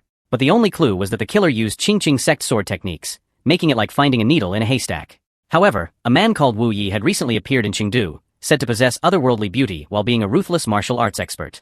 This matched most closely with who the Qingqing sect was seeking. But deeper investigation into Wu Ye's background and abilities yielded nothing. It was as if this person had appeared out of thin air. It seemed they would need headquarters to continue tracking him. Just then a pale arm reached out from the darkness. His body was already bound by threads, unable to move, only able to watch helplessly as the documents were taken. This scene made him break out in cold sweat. Who are you? But the person in the darkness only silently looked through the documents. I've only been in Chengdu for a short while, yet I'm already under your investigation. I am the Tianji Pavilion master. Gathering intelligence is my duty. If you kill me, the Tianji Pavilion will never let you go. A cold laugh came from the darkness. So what? I really hate people randomly investigating my information. At this point, he confirmed the visitor was undoubtedly Wu Yi. Had he infiltrated here to silence him? Thinking this, he couldn't care about anything else, gathering internal force to break free of the bindings. But just as he was about to turn and counterattack, Wu Yi snapped his fingers. What followed was the sound of a head falling to the ground. I'll be taking these documents. Soon after, driven by Wu Yi, full-scale war erupted between the Qingqing and Amay sects, with battles raging throughout the city. The disciples of both sects had harbored grudges for long, fighting desperately. And Qingqing's forces had always slightly dominated over Amay. As more forces joined the battle, Amay gradually fell to a disadvantage. This made Zhang Muliang, who had wanted to conserve strength, furrow his brows. If this continued, Amay's situation would become dire, even affecting his overall plans. He ordered all Black Cloud Brigade members to join the battle. Meanwhile at the battle center, the chief disciples of both sects finally met. You dare send assassins to kill my disciples, yet Qingqing still calls itself a righteous sect. Don't forget who sent assassins to kill our senior brother 7 years ago. And wasn't the Thunder Sword Gate young master's death also orchestrated by you? Hearing this, Qionghua's anger shot to the heavens. Complete nonsense. She then launched a powerful attack at her opponent. While Snow Orchid watched disciples falling one after another, tears of grief flowed unceasingly. She had thought all this was caused by Amay and didn't want to interfere in the war with Qingqing. But now watching disciples dying one by one, she couldn't stay uninvolved any longer. Meanwhile Zhang Muliang, who had been in battle for some time, grew suspicious. He had given orders long ago. Why were there still no signs of the army? It was as if some invisible hand was controlling this war. So he called the intelligence group leader Snowfloat, ordering him to scout the surroundings to see if such a person really existed. As Snowfloat sped along, his mind raced. If such a person existed, they would definitely be somewhere with a view of the entire battlefield. And there was only one such place, the giant divine tree in the city. By the time this thought finished, he had reached the treetop. Suddenly a black-robed figure appeared above. His eyes were as red as a venomous snake's. The next second several short blades shot out like butterflies. Their movement trajectories were very strange, making them hard to predict. Seeing this, Snowfloat was greatly shocked. Just as he hurriedly swung his short sword to block the attack, countless threads had already wrapped around his neck. With the sound of flesh tearing, another corpse appeared in the divine tree. Just then a violent explosion came from the battle center. As the thick smoke slowly dispersed, the figures of Qianghua and Qingsong gradually appeared. But Qianghua seemed to have taken heavy damage. Snow Orchid ran over anxiously. She supported the heavily wounded Qianghua, pleading to Qingsong, please let us return to the 100 Flowers Pavilion. After receiving Qingsong's nod of permission, she supported her senior sister and left the battlefield. Qingsong also ordered his disciples to cease fighting. Meanwhile the black figure on the divine tree let out cold laughter. So amazed Qianghua has been heavily wounded, eh? The man was thrown into a pit of venomous snakes for 7 full years. Every day he endured the torment of 10,000 poisons eating at his heart, but he didn't fall. Instead he survived by eating the venomous snakes raw. His body also underwent extreme changes from the snake venom's erosion. Now for revenge. He single-handedly orchestrated the war between 2 major sects. Amay sect's chief disciple Qianghua was heavily wounded in battle. Late at Wu Yi he secretly infiltrated Qianghua's room. A pair of snake-like crimson eyes stared at her intently. Seeing this, Qianghua raised her guard. Who are you? A cold laugh came from under the black robe. In the past 7 years, I've never forgotten you. If I dig out your other eye too, you should remember who I am. With that he removed his hood, revealing his true face. Seeing this, Qianghua was shocked. How can you still be alive? Didn't the sword saint throw you into the snake pit back then? Wu Yi didn't answer, only coldly laughed as he slowly approached her. Let me tell you a secret. I killed your disciple Kong Shan. The Thunder Sword Gate young master's death being blamed on Qingqing was also my doing. Wu Ye's words hit her chest like heavy hammers. Already heavily wounded, blood seeped from her eyes as qi rushed to her heart. What exactly do you want? Nothing much, I just came to tell you. To Wu Yi, Qingqing's chief disciple Qingsong will die under Amay's cloud-piercing palm. And your junior sister happens to know this martial art. Hearing this, Qionghua's anger surged again. Blood tears flowing as she laughed in rage. I'll kill you. Wu Yi ignore her death throes. By then Qingqing and Amay will fight to the death. Even the Extinction Master and Sword Saint hiding in the mountains won't be spared. No matter where they hide, I will find them and grind their bones to dust. Finally Qionghu died from the double blow of fear and rage. Her meridians reversed flow. Wu Yi looked at her corpse and muttered.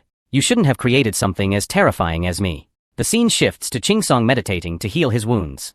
Wu Yi in his black robe slowly walked into the room. Sensing something wrong, Qingsong suddenly opened his eyes. Who goes there? I am Wu Yi, an assassin. The word assassin seemed to remind Qingsong of something. The Thunder Sword Gate young master and a Mei disciple were killed by you. Correct, I need the Qingqing sect for my plans. A Mei made me become an assassin. Qingqing made me the enemy of all Sichuan. Hearing this, Qingsong was horrified. You're the assassin who killed Wu Gangxiang 7 years ago. With this thought his sword suddenly left its sheath. I admire your courage to appear here. Today I'll end your filthy life. His form then shot at Wu Yi like lightning. And Wu Ye's butterfly dagger was already fluttering around his body. Qingsong quickly swung his sword to deflect the daggers. Then leaped high to slash down at Wu Yi. A red light flashed through Wu Ye's eyes. The next second countless threads ghostly wrapped him tight. While Wu Ye's palm glowed with light. Give my regards to Qionghu. Then suddenly an Amay ultimate skill cloud-piercing palm violently penetrated his body. The violent force reduced the entire house to ruins. When disciples rushed over, only Qingsong's corpse remained, bearing marks of Amay's cloud-piercing palm. The disciples were enraged, shouting about getting revenge on Amay. Wu Yi hidden in darkness smiled coldly. Let the storm rage more violently. Meanwhile in the Black Cloud Brigade, Zhang Muliang was furious. Because his capable deputy Snowfloat had been assassinated during reconnaissance. Judging by the wound shape, the attacker likely used daggers or short swords. He then found Wu Hao who was injured by Wu Yi, discovering the wounds were basically identical. He immediately understood everything. The killer must be him. At this point he struggled to suppress his rage, giving orders. Bring that bastard back to me. I want to interrogate him personally. For revenge, he carefully planned a conspiracy, causing the Qingqing and Amay sects to slaughter each other. After Wu Yi killed Qingsong using Amay techniques, Qingqing launched furious revenge against Amay. Snow Orchid walked blood-covered on the hellish battlefield. Her heart couldn't stop lamenting. Why did things turn out this way? Just then Zhang Muliang appeared behind her. I have urgent intelligence. The war between the sects is related to someone called Wu Yi. Hearing the name Wu Yi, Snow Orchid was stunned. Sudden shock appeared in her eyes. Could it be that assassin from 7 years ago? Soon this news reached Amay headquarters. The Extinction Master was enraged upon hearing it. Qionghua's death pained her greatly. And she was killed by an assassin they had trained 7 years ago. Not only had he not died, but he had even caused 2 major sects to slaughter each other. But while Qingqing's 72-wave sword technique was something we taught him through manuals, how did he learn our Amay cloud-piercing palm? Just then a disciple beside her speculated. Among the disciples who went to the dungeon to kill the assassin back then, one called Kong Yun carried a copy of the manual. Perhaps it was taken by him then. Hearing this, the Extinction Master angrily shouted, "This is complete nonsense. How could an Amay disciple be so careless?" She knew this wasn't the time to pursue this matter. Qingqing wouldn't accept such an explanation. The only solution now was to catch that assassin. I will catch him myself, make him pay for his crimes. Meanwhile Wu Yi had arrived at the Fire Dragon district. Tang Hao was still being bullied as usual. Wu Yi came before him and said flatly, "How do you want to deal with them?" Hope arose in the already desperate Tang Hao's eyes. "As long as you kill them all, I'll do anything you want." Hearing this, Wu Yi showed a look of approval. Now that's the right choice. The two walked slowly toward the street end, screams rising behind them. Wu Ye's butterfly blades kept flying through the crowd, each pass bringing a spray of blood. While Tang Hao watched this scene with excitement. He hadn't expected the weapons he made could display such powerful force. He knelt before Wu Yi trembling. "Thanks to you I was finally able to get revenge." His hands shook uncontrollably from excitement. "You need my help with something, don't you?" Wu Yi showed a sinister smile, plotting his next step of revenge in his mind. Meanwhile at the Qingqing sect, the Sword Saint shattered the Thunder Sword Gate Master with one palm. The sect leader beside him reprimanded, asking why he did this. The Sword Saint's killing intent had not subsided. Qingsong's death was because of him. His whole body erupted with murderous energy. 7 years ago we lost Wu Gangxiang, and now even Qingsong is dead. Everyone involved in this must pay the price. With that his form turned into a beam of light and disappeared into the distance. Seeing this, the sect leader broke out in cold sweat. Who knew his murderous thoughts were so intense? What exactly happened in that dungeon 7 years ago? Qinghua standing nearby said anxiously, if he finds the vice sect leader to join forces, the martial world will surely be engulfed in bloody storms. The sect leader mentioned that since Wu Gangxiang's death, the vice sect leader had been in seclusion for 7 years without appearing. But Qinghua was still quite worried, so he requested permission to go down the mountain just in case. Go then, take the law enforcement hall's experts. Use force to subdue the Sword Saint if necessary. Also investigate where the Sword Saint's heart demon came from. Meanwhile in the 100 Flowers Pavilion, Snow Orchid directed the treatment of Amay's wounded. She had prepared abundant supplies ready for use. Zhang Muliang watching this scene couldn't help but sigh. This woman had more of a general's bearing than Qionghua. If she became Amay's leader, Amay would rise again. Suddenly a terrifying presence came from outside, like a 1,000-pound stone pressing on one's chest. As the door opened, the Extinction Master's figure appeared. Though a sect leader, she was ruthless. Secretly training assassins to kill Qingqing's chief disciple, but was outmaneuvered by the assassin, losing her beloved disciple. Learning this news she was furious, vowing to avenge her disciple. She came to the 100 Flowers Pavilion with intense killing intent. Just as everyone was bowing in welcome, a figure hurriedly arrived. Wu Qingqing greeted her with a smiling bow, but was met with an incredibly cold gaze. Her pupils even carried a hint of killing intent. This gave Wu Qingqing cold sweats. The Extinction Master ignored her, gathering everyone to walk to the meeting hall. Snow Orchid reported recent events truthfully. The Extinction Master murmured Wu Ye's name. Suddenly she turned to stare at Wu Qingqing. Are you hiding something from me? The latter's heart trembled at these words. What thing? Tell me, what is your relationship with Wu Yi? Wu Qingqing stammered, unable to speak. Suddenly the master raised her hand to grip her small face. Look into my eyes. I don't like liars. Why do you become so uneasy at the mention of Wu Ye's name? The terrifying pressure scared Wu Qingqing pale, tears involuntarily welling up. She knelt to the ground in terror, explaining, I just wanted to use him to kill the Thunder Sword Gate's young master. I didn't expect things to turn out this way. Please give me a chance, I will definitely catch him for you to deal with. Hearing this, the master seemed to lower her killing intent, stroking Wu Qingqing's head regretfully. Poor child, who told you to kill the Thunder Sword Gate's young master? What you should do is live like a flower among men, make them crazy for you. Wu Qingqing seemed to see hope, showing a smile saying, I will definitely do as you say from now on. As soon as the words fell, an energy blast had already pierced her skull. You useless thing. Such ruthless methods shocked everyone. Seeing this, Snow Orchid erupted with angry energy, loudly questioning her master. Why did you still kill her? It wasn't intentional. The terrifying presence shocked Zhang Muliang. She had such powerful strength. But seeing this, the master showed satisfaction. You've finally shown your true power. But remember, when people commit sins deserving death, they must die. When you sit in my position, you'll understand your master's good intentions. She then turned and waved. Clean up the corpse, it's unsightly. Amay and the 100 Flowers Pavilion shared the same roots. I will take over matters from here. Snow Orchid ignored her, angrily walking toward the door. Zhang Muliang, watching the master, secretly pondered. Seems she had long planned to kill Wu Qingqing to control the 100 Flowers Pavilion. This person was not only ruthless, but her thoughts were so meticulous. Using her would be harder than imagined. Suddenly the master's cold voice entered both their ears. Use your Black Cloud Brigade's power to catch Wu Yi and bring him to me. Scene changes. Wu Qingqing's corpse was thrown in the wilderness. Wild beasts often appeared here, no need to waste effort burying it. Just then heavy rain began falling. A pale hand lifted the burial cloth. Wu Yi silently gazed at Wu Qingqing's corpse, then built a stone grave for her on the spot. He sat quietly by the grave listening to the harsh rain. I won't apologize to you, because we were just using each other. But I can swear, I will definitely make those who hurt you pay a terrible price. He was highly skilled in martial arts but born unlucky, just because an assassin took his beloved child's life. Since then he had lived in a daze, shut away for 7 full years. He had thought to live out his remaining years in misery, but today, he learned clues about the assassin from his junior brother Qinghua. The person who assassinated the Thunder Sword Gate's young master is the same assassin who killed your son. At this moment, the grief of losing his son sealed for years transformed into endless rage. The cup in his hand turned to powder under the powerful pressure. He would come down the mountain, personally avenge his son. Meanwhile, Wu Yi appeared beside a well. Dragon threads entangled butterfly blades dancing constantly around him. Suddenly he sensed someone approaching from afar. Lan Zhu appeared, raising her arm in greeting. Behind her followed Wu Daoshi and Ku Sung. This is my last invitation for you to join the Black Cloud Brigade. I hope you'll consider it seriously. Hearing this, Wu Yi remained cold as ever. What if I still refuse? If you refuse, we'll have to complete our client's commission and kill you. Just then Wu Daoshi stopped her. We already know your background. You just need to hide yourself better than now. We'll tell Amay you're dead, then the brigade will safely take you out of Sichuan. Hearing this, Wu Yi showed disdain. You so easily betray your client. What about the mercenary brigade's credibility? But Wu Daoshi burst out laughing. In these chaotic times, who still cares about such things? We don't want to kill you, can even save you, so join the Black Cloud Brigade. Wu Yi let out cold laughter. I refuse, because credibility is important for assassins. These words startled Lan Zhu. Assassin and credibility. Could someone have hired him to do all this? While Wu Yi recalled Li Xiumin's dying words.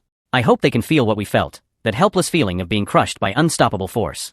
Just then Lan Zhu let out a shout. Your employer is a woman. When men can rush into battle like moths to a flame, it must be because of a woman. With that, her whip lashed at Wu Yi. Tell me who that woman is. But his response was still an expressionless face. Just as the whip was about to wrap around him, Wu Ye's form turned into an afterimage, vanishing. Then countless stones shot violently downward. Lan Zhu hurriedly blocked them. When she reacted, Wu Ye's figure was already gone. Just then Zhang Muliang slowly walked up from behind. He pointed upward. Following his finger, they saw Wu Yi in his black robe standing on the rooftop. Zhang Muliang's gaze became extremely sharp. Kill him. As soon as the words fell, dozens of black shadows suddenly sprang out from behind, each carrying fierce killing intent straight for Wu Yi. But Wu Yi just raised his hand and snapped his fingers. The ghost-like butterfly blades kept flying through the crowd, instantly slaughtering them all. Wu Yi said coldly, you brought just these few people to kill me? I should have brought more. With that, thousands of fully armed warriors appeared behind him. Seeing this, Wu Yi remained calm as ever. You'll regret this. You shouldn't have gotten involved in my war. Then his form flashed toward the city. Come, let this war be more brilliant. For revenge, this man made the entire Sichuan martial arts world erupt in flames of war. The Qingqing and Amay sects fought desperately without restraint, while he stood high above, coldly watching it all. Just then several Black Cloud Brigade members arrived. Zhang Muliang was shocked seeing the flames of war. A single assassin had stirred up strife across all Sichuan. Wu Yi suddenly laughed coldly, muttering, those old folks in hiding should all come out now. I should thank you for making this war proceed so smoothly. Hearing this, Lan Zhu instantly grew enraged, her whip striking at Wu Yi like a spirit snake. Wu Yi leaped easily, avoiding it.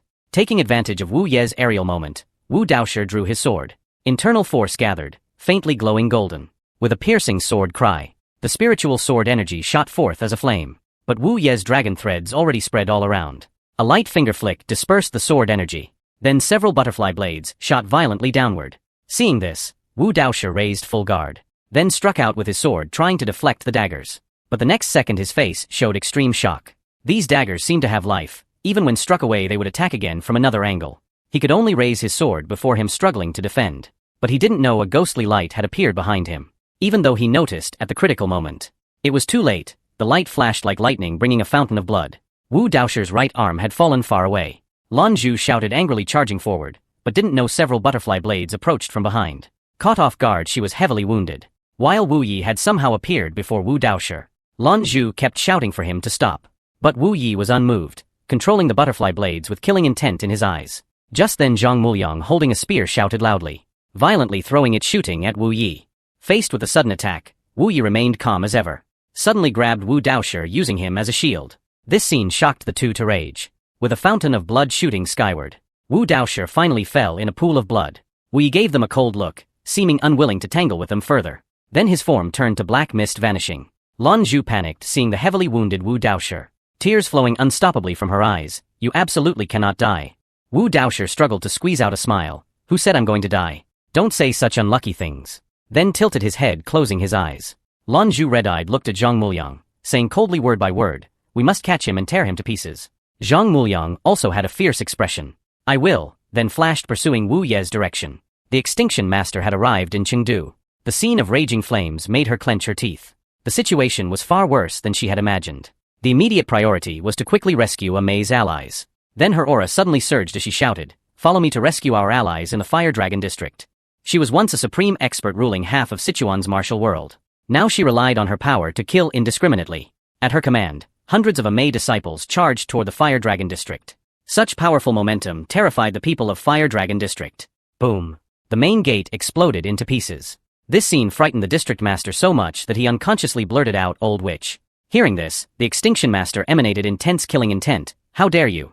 Her form suddenly shot upward. Her staff aimed only for his head. The master raised his sword, struggling to block this strike. But her strength shocked him, like a mountain pressing down, making him unable to breathe. Before he could react, the master staff was already raised high, her aura continuously climbing. A thunderous explosion suddenly burst in the forest. He was injured, violently coughing blood. The ground beneath his feet cracked inch by inch. But the master wouldn't give him chance to breathe. Another powerful strike gathered force, falling heavily. At the critical moment, The sword saint suddenly appeared deflecting this move. Seeing this, the master was slightly stunned. Long time no see, martial sword saint. The sword saint stared at her coldly, full of killing intent. I've waited long for this moment. If the senior brothers hadn't stopped me 7 years ago, you'd already be a ghost under my sword. As he spoke, he actually emanated an evil aura. Seeing this, the master became serious. Seems your martial arts have improved lately. But I never expected the righteous Qingqing sect would hide such evil techniques. Regarding evil, I think Master of Extinction is no better, he sneered. But remember, our Qingqing sect is far stronger than you imagine. The master let out a cold mocking laugh. If you're so strong, why have you been fooled repeatedly by an assassin? This made the sword saint puzzled. What assassin? The master's mockery grew stronger. You don't know. The assassin you threw in the snake pit 7 years ago didn't die. He killed my disciple, and was also the one who killed your Qingqing. This war was all orchestrated by him. The sword saint was stunned. You're saying we've all been played by an assassin? Correct. The immediate priority is to join forces to deal with him. If we keep fighting, we'll just fall into his trap. But as soon as she finished speaking, the sword saint's aura suddenly soared to its peak. I refuse. You were the mastermind who ordered the assassin to kill our disciples. How could I give up this chance to kill you? Qingqing 7 swords, hear my command. Help Fire Dragon District kill this Amay witch. With a whoosh, 7 figures appeared beside the sword saint. They each had sharp gazes, seeming to have also waited long for this moment. But the master seemed to have anticipated this scene. Truly a bunch of stubborn Taoists, refusing kindness and asking for punishment instead. Then leave your life here as penance.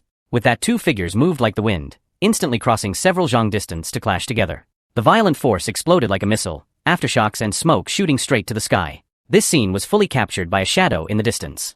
Wu Yi wore a devilish smile. This war is just beginning. He was intelligent and strategic, vowing to lead the entire army to become a force to be reckoned with. But he lost his best brother to an assassin. Now for revenge. He mobilizes all forces just to hunt down the assassin Wu Ye.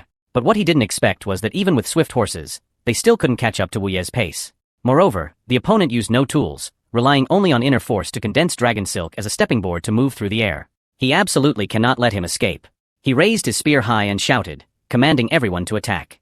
His subordinates obeyed the order. Countless spears shot toward Wu Ye like arrows leaving their bows. Wu Ye, hidden under the black robe, remained calm. He turned and charged straight toward the spear's attack range. Just as they were about to make contact, Wu Ye's form suddenly vanished from the spot. While everyone was frantically searching, Wu Ye's figure had already appeared in the sky above. As the dragon silk tightened, dozens of people fell in an instant. This scene made Zhang Muliang's eyes burn with rage, while Wu Ye's figure had already landed before him. Damn it, I must kill you with my own hands. Wu Ye spoke emotionlessly. I don't understand. Whether it's a Mei sect, Qingqing sect, or you. Haven't you all been killing people? In the end, we're the same kind of people. For today's status, Qingqing and Amay sacrificed countless innocent lives. And to maintain such a massive organization, you've killed at least 10 times more than here. Isn't all this caused by your ambition and greed? As he spoke, a golden light flashed, beheading the person attempting to sneak attack from behind. Seeing this, Zhang Muliang was enraged, but he dared not act rashly. Because Wu Ye's dragon silk was spread throughout the area, with butterfly dagger glinting with dazzling light. This man's methods were extremely mysterious. One wrong move would cause more casualties. Suddenly, a violent explosion occurred on the city wall. The sword saint and the master appeared above. After fighting at full strength for a long time, they remained deadlocked. At this time, Wu Ye's butterfly dagger caught their attention. Following the source, they saw Wu Ye standing amidst the crowd. Nearby, Xuelon immediately recognized him as Wu Ye. She ran forward shouting, "That person is the assassin." Hearing this, the sword saint's aura suddenly surged as he roared. His voice carried immense inner force, causing everyone to suffer splitting headaches. Then he leaped down, charging toward Wu Ye. But Wu Ye showed an excited expression. Finally, I've gathered you all together. Then his form flashed as he ran toward the distance. Seeing this, the sword saint burned with rage and shouted, "Today we absolutely cannot let him escape again." But Xuelon seemed to realize something. This scene was familiar from the dungeon years ago. She hurriedly stopped the master who was about to act. "We can't chase anymore. Continuing like this will only fall into his trap." Unexpectedly, the master angrily told her to shut up. Although she hadn't used full power in the fight with the sword saint just now, but she didn't know what kind of technique he had cultivated, as he was able to subtly suppress her in an instant. Now that assassin was right before her eyes, if they didn't eliminate him, Amay's 100 years of reputation would be ruined in an instant. They must deal with him quickly, then have a death match with the sword saint. Following the traces of Wu Ye, they arrived at an abandoned mansion. Suddenly dozens of arrows burst forth in attack. In an instant, countless disciples fell in pools of blood. Zhang Muliang looked at the plaque above the door in horror. This was no ordinary abandoned house, but the former Tang family manor that had been exterminated. This shocked everyone. He had lured them to this haunted place. The enraged sword saint roared, "Come out." As soon as his voice fell, a black shadow appeared on the beam above. Wu Ye's eyes, cold as a snake's, stared at them intently. What do you intend by luring us here? Wu Ye let out cold laughter. Watch carefully. This is my spiderweb, a perfect place to bury your corpses. His combat prowess was extraordinary and his mind shrewd. With just one person, he had manipulated both Qingqing and Amay sects at will. Now he had even led both sects' forces into his spiderweb. This would be their burial ground. At this time, a figure secretly jumped onto the roof, planning to sneak around to Wu Ye's back for a surprise attack. But after just 2 steps he noticed something was wrong. Countless hidden weapons came flying at him from all directions. And the speed was so fast, impossible to defend against. Finally he was turned into a pincushion by countless weapons, having moved only 2 steps from Wu Ye's position. This scene made everyone's hearts tremble with fear. Why were there still so many hidden weapons in the abandoned Tang Manor? While Wu Ye wore a sinister smile on his face. They certainly couldn't have guessed that the Tang family wasn't completely wiped out. Even more unexpected was how many poisons and hidden weapons were concealed here. At this time, fear had already crawled up the disciples' hearts as they muttered about not wanting to die. Stumbling backwards, they unknowingly triggered mechanisms on the ground. Then countless arrows shot forth like raindrops. In an instant, large numbers of disciples fell in pools of blood. The scene descended into chaos once again. A disciple screamed and ran toward the door. With a click, another mechanism was triggered. Dense poisonous gas immediately spread out. They died in excruciating pain, clutching their throats. While countless poisonous snakes had appeared at the main door without warning. Watching the disciples fall one by one, the master's face grew increasingly twisted as she gnashed her teeth at Wu Ye. I will definitely twist your head off. Wu Ye looked at her with a sinister smile. Don't be impatient, it will be your turn soon. Suddenly the Sword Saint's aura burst forth like the wind, crushing the poisonous snakes at his feet to pieces. 7 years ago you killed the hope of my Qingqing sect. Today you must pay with your life. Wu Ye laughed coldly. Didn't you already make me pay 7 years ago? Now it's the opposite. It's time for you to repay your debt to me. As he spoke, his form turned into black mist and vanished. The next second he had appeared at the Sword Saint's side. Is this all you can do with your petty tricks? Then he gripped his blue sky sword tightly. His form twisted as he slashed horizontally at Wu Ye. The sword energy swept out with violent inner force. This strike directly split the black shadow in 2. But Wu Ye appeared behind the black robe, showing his true face to his enemies for the first time. You've changed a lot since then, except for those venomous eyes of yours. Wu Ye still wore a sinister smile. You're still the same, but your evil eyes are increasingly nauseating. The Sword Saint held his sword horizontally before him. Die. Then he used Qingqing's ultimate skill, the evil-defeating sword technique. The violent sword energy split the ground into pieces, while Wu Ye dodged several attacks with a few flashes. His speed undiminished as he charged straight at the Sword Saint, dragon silk entangling butterfly dagger following behind. Then his form leaped high, butterfly dagger shooting out like arrows. The Sword Saint raised his sword to deflect all the blades. But Wu Ye's attacks grew increasingly fierce. Butterfly dagger continuously deflected only to attack again. The Sword Saint was forced back several zhang, inwardly shocked. What had he experienced in these 7 years? His martial arts were even enough to rival top assassins. How exhilarating! I haven't felt my blood boil like this in a long time. Suddenly his aura began climbing again, the surrounding evil energy growing denser. His voice was like that of a demon god from hell. Let's see if you can withstand this move. A huge boom suddenly exploded. The Sword Saint's form instantly crossed dozens of zhang forward. In the blink of an eye he had arrived before Wu Ye. Wu Ye's pupils contracted sharply. What demonic technique is this? He had been the Sword Saint who dominated half of Sichuan's martial arts world. But now he had willingly fallen into practicing demonic arts, going all out just to kill the nameless assassin before him. His evil aura surrounded him like a demon god descending. With a boom, the ground beneath his feet shattered with a crash. His form shot like a cannonball straight at Wu Ye. A violent impact exploded outward from their center. Miles of debris flew in a circle. When the dust settled, the Sword Saint's gaze was still sharp. This move, the Qingqing 13 swords, was enough to split him in 2. But when he saw Wu Ye clearly, his face was filled with horror. Wu Ye had steadily caught the blade with one hand, red eyes staring at him intently. How is this possible? While Wu Ye let out a cold snort, his palm suddenly flashed with cold light. His entire body's inner force transformed, emanating a dark aura, while cracks appeared on the Sword Saint's precious sword. Then Wu Ye's palm suddenly gripped tight. Break. With a crisp sound the sword shattered. The Sword Saint's face was filled with disbelief. This sword had been passed down through generations of Qingqing sect, surviving countless battles unscathed. What did you do, you bastard? Suddenly a scepter pierced through his chest from behind. The sudden turn of events greatly shocked Wu Ye, while the attacker was none other than Master Miezhu. The Sword Saint turned his head to stare coldly at her, his heart full of regret at his carelessness. The Master wore a vicious smile. You go die first. This kid will soon join you. The Sword Saint struggled to stand. I never expected the Master of Amay would be a rat who attacks from behind. The Master let out a sneer. Blame yourself for not dodging my attack. The Sword Saint roared with bloodshot eyes. In front of so many people, Aren't you afraid of Amay being scorned by the world? So what? History is always written by the victors.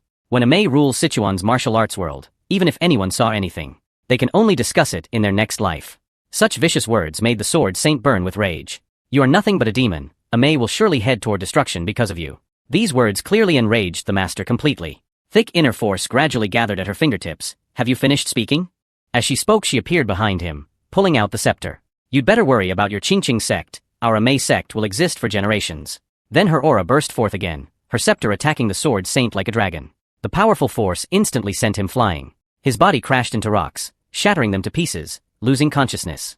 This scene plunged the Qingqing disciples into despair. The master was quite satisfied with their reaction. She ordered her disciples to kill them all, then turned to coldly look at Wu Ye. I should thank you for giving me such an unexpected opportunity. As she spoke, she swung her scepter, shattering the ground to pieces, letting out an eerie laugh. To thank you, I will let you suffer torture worse than death. She was a revered master of Amay, yet acted viciously and treacherously. To rule Sichuan's martial arts world, she stabbed the Qingqing sword saint in the back. Now her face was twisted as she stared at the assassin before her. Wu Ye watched everything unfold with an undisturbed expression. If not for your greed and ambition, I might still be wandering the world like a normal person. I would rather live an ordinary life, but your greed turned me into an assassin. As he spoke, his whole body's aura suddenly surged. With a whoosh, his form flashed like lightning toward the front, instantly arriving before the master. Open your dog eyes wide and see just how terrifying the monster you created is. Seeing this, the master's heart trembled, such incredible speed. She hurriedly raised her scepter to block the attack. But Wu Ye's attacks grew increasingly fierce, continuously controlling butterfly dagger to strike. The master's eyes narrowed, finding it difficult to defend for a moment. Suddenly Wu Ye's movement technique changed as he leaped high. Inner force gathered in his right hand as he struck downward. The powerful impact shattered surrounding rocks to pieces. Nearby, Xuelon was deeply shocked. He had reached such a powerful level, while the master at the center suddenly curved her lips in a sinister smile. Is this all you've got? As she spoke, golden light flickered around them. Golden light staff. With a roar, dozens of light pillars shot forth. The powerful force seemed able to ignite the surrounding air. With life and death at stake, there was no room for carelessness. Wu Ye's eyes glowed red as he controlled dragon silk to surround his body. A huge boom resounded through the heavens, the impact spreading outward, rocks flying everywhere. When everything settled, Wu Ye revealed his form in a sea of flames. Now his gaze grew sharper as the dragon silk gathered power, controlling dozens of butterfly dagger to strike at the master like lightning. Seeing this, cold light flashed in the master's eyes. Her aura surged as she slammed her scepter straight into the ground. Boom! A tyrannical force suddenly spread outward. It had dispersed all the dragon silk, with several butterfly dagger falling at her feet. She showed a pleased smile. Is this all your strength? Wu Ye supported himself with one hand, coldly saying, haven't you noticed yet? His fingertip dragon silk had penetrated the ground. The master's expression instantly froze. Then she quickly looked down at her feet. Her right foot had been firmly bound by dragon silk. Just then, Wu Ye's form shot forth like lightning, the dragon silk instantly tightening. A tremendous force lifted the master off balance. Wu Ye seized the opportunity to unleash his ultimate technique. His body was suddenly covered in blue light curse, raising his movement speed to the limit. His right fist clenched tight, gathering violent inner force. Dark energy emanated from his whole body, dark decision, raising his power to the peak. The two techniques combined made him appear like a demon god descending. In an instant he arrived before the master. The master's pupils contracted sharply, fear gradually taking over her face. Before she could react, Wu Ye's overwhelmingly powerful punch had struck her chest. The master took heavy damage, blood spurting forth. She never imagined that the ant she could once crush with ease had now grown into an existence she couldn't match. Her eyes were filled with unwillingness and fear. That last strike, she couldn't even see the opponent's movements clearly. Perhaps her defeat of the sword saint wasn't just luck. What kind of monster had she created? The mighty master of Amay was being brutally dominated by a nameless assassin. This scene filled the disciples' hearts with shock. She knew continuing like this meant certain death. Thinking of this, she shouted to her disciples to kill him quickly. Xuelon and Zhang Muliang moved at her command, instantly appearing behind her to protect her. Wu Ye laughed coldly at this, planning to sacrifice these two to save yourself? How foolish. As he spoke, he had already charged like lightning toward the opposite side. His speed was extreme, appearing beside Zhang Muliang in the blink of an eye. Zhang Muliang reacted swiftly, thrusting his spear straight at Wu Ye's back. Wu Ye didn't even look at him, his hand lightly controlling the dragon silk. Butterfly dagger circled past the spear, striking at his face from an extremely tricky angle. In the critical moment, Zhang Muliang could only dodge by tilting his head. Before he could react, more butterfly dagger shot up from behind. By then it was too late to dodge. Several streams of blood instantly spurted forth. Wu Ye didn't linger long. He continued charging toward Xuelon's direction. Xuelan's sword was already drawn, surrounded by sharp petal-shaped sword energy. Stop! Wu Ye dodged the petal sword energy, showing no sign of stopping. Xuelan couldn't help breaking out in cold sweat. She swung out 2 more sword energy attacks. Stop right there. Wu Ye's gaze was sharp, his face cold. He ghosted through between the sword energy attacks. The sharp petals only left extremely shallow wounds on his body. Then with a flash he instantly appeared behind Xuelan, charging straight for the master. Seeing this, Xuelan's eyes were filled with disbelief. In that instant he could have critically wounded me, but why didn't he counterattack? Wu Ye just coldly stared at the master like this, his eyes emanating a viper's killing intent. The master gritted her teeth, weakly muttering, "You bastard." The next second her pupils contracted sharply, as if seeing something terrifying. Nearby Xuelan screamed, "Stop," in horror, but it was too late. An extremely dark aura engulfed the master, while the master was now trapped in endless darkness. Several snakes were coiled around her arms, and around them was an endless sea of snakes as far as the eye could see. She looked up at Wu Ye with bloodshot eyes, only to find Wu Ye had transformed into a giant snake. The master knew there was no chance of survival, using all her remaining strength to roar, "You demon. If not for you, Sichuan would already be mine." As soon as her voice fell, the giant snake's bloody maw crashed down, a stream of blood shooting skyward. A generation's master finally fell in a pool of blood. Is that your final words? Too bad you'll never achieve it. This scene plunged the battlefield into complete silence. Disbelief was written on everyone's faces. After a long while, someone finally shouted loudly, "He's not human, he's a demon from hell, kill him." Hearing this, Wu Ye's sharp gaze swept toward the crowd. Just one look made everyone's legs go weak. By now Wu Ye had become their nightmare. He was no longer the nameless assassin hiding in darkness. The moment he defeated the 2 sects' leaders, he had become the existence ruling over all of Sichuan's martial arts world. Xuelan pressed her lips together in silence. She didn't know if she could leave alive today, nor what Amay's future would be like. Suddenly she noticed Wu Ye looking at her. Xuelan was somewhat surprised, her small mouth opening slightly about to call Wu Ye's name, when at that moment, a thunderous roar broke the silence. The sword saint who was thought dead suddenly rose into the air with a terrifying aura. An incomparably evil energy instantly enveloped the surroundings. Now his body was red, like a demon god descending. The mighty sword saint had actually practiced demonic arts. He who was thought dead suddenly revived at full strength. His muscles continuously swelled with blood, his skin taking on a demon-like dark red color. Soon after the terrifying howl suddenly stopped, while the sword saint's eyes had lost all rationality. Only evil energy and boundless killing intent remained. A nearby disciple fearfully tried to question him, but the sword saint ignored him, snatching the broad sword from his hands, carrying intense killing intent as he walked toward Wu Ye. The Qingqing disciples were absolutely certain this was an evil cult technique, but they could never accept that the one practicing demonic arts was the Qingqing elder who claimed to be orthodox. While the sword saint's speed was extreme, appearing before Wu Ye in the blink of an eye, the broad sword in his hand carried fierce killing intent as it chopped down, the blade faintly materializing several blood-red snake shadows. Wu Ye tilted his head to dodge the attack, a trace of doubt arising in his heart. Why was that evil energy so familiar? It seemed to come from the same source as his own. Though he had become very strong, his brain appeared to have been invaded by demonic energy, making him lose the ability to think. Thinking of this, Wu Ye no longer dodged, pulling the dragon silk at his fingertips. Several butterfly dagger appeared in midair aimed at the sword saint. Wu Ye's palm suddenly clenched tight. Instantly countless dragon silk strands firmly bound the sword saint. No matter how he struggled, it was useless. Then several butterfly dagger pierced through his body. But he seemed to feel no pain at this time. With a roar he broke free of the restraints, the broad sword suddenly chopping forward. 2 blood-colored sword strikes shot straight at Wu Ye. While Wu Ye remained calm, he had already thought of a countermeasure. The butterfly dagger flashed like lightning through the sword saint's meridians, blocking the demonic energy from circulating in his body. As blood continuously spurted forth, the sword saint's body slowly returned to normal. Finally exhausted, he fell before Wu Ye again. Just as Wu Ye prepared to end things, a figure appeared to stop him. It was the sword saint's junior brother, Qinghua. At this time a weak sound came from the sword saint behind. Qinghua quickly went forward to support him, but seeing the impure energy all over the sword saint's body, he still couldn't believe it. "Senior brother, why did you practice demonic arts?" The sword saint used his last bit of strength to mutter, "Everything was for Qingqing sect." As he spoke his pupils dilated, slowly closing his eyes. Seeing this, Qinghua felt immense pain in his heart. "Why were you so foolish? You spent your whole life maintaining Qingqing's reputation, but in the end practiced demonic arts and lost everything." The battlefield fell into silence. Both sects' disciples fearfully looked at Wu Ye. They couldn't believe all this was done by the assassin before them, single-handedly rewriting the history of Sichuan's martial arts world. Qinghua stared at Wu Ye, letting out a sigh after a long while, suppressing his desire for revenge. Just then Xuelan suddenly came before Wu Ye. Respectfully bowing, she humbly requested, "Please allow me to take the master's body back to Mount Amay." As soon as these words were spoken, the Amay disciples instantly erupted in anger, Why are you begging the murderer who killed our master? We must have revenge. Xuelon shot them a fierce glare, immediately frightening them into swallowing their words. She now knew revenge was impossible. The current priority was finding a way to preserve Amay's lifeline. Given the situation, Qinghua had no choice but to bow his head.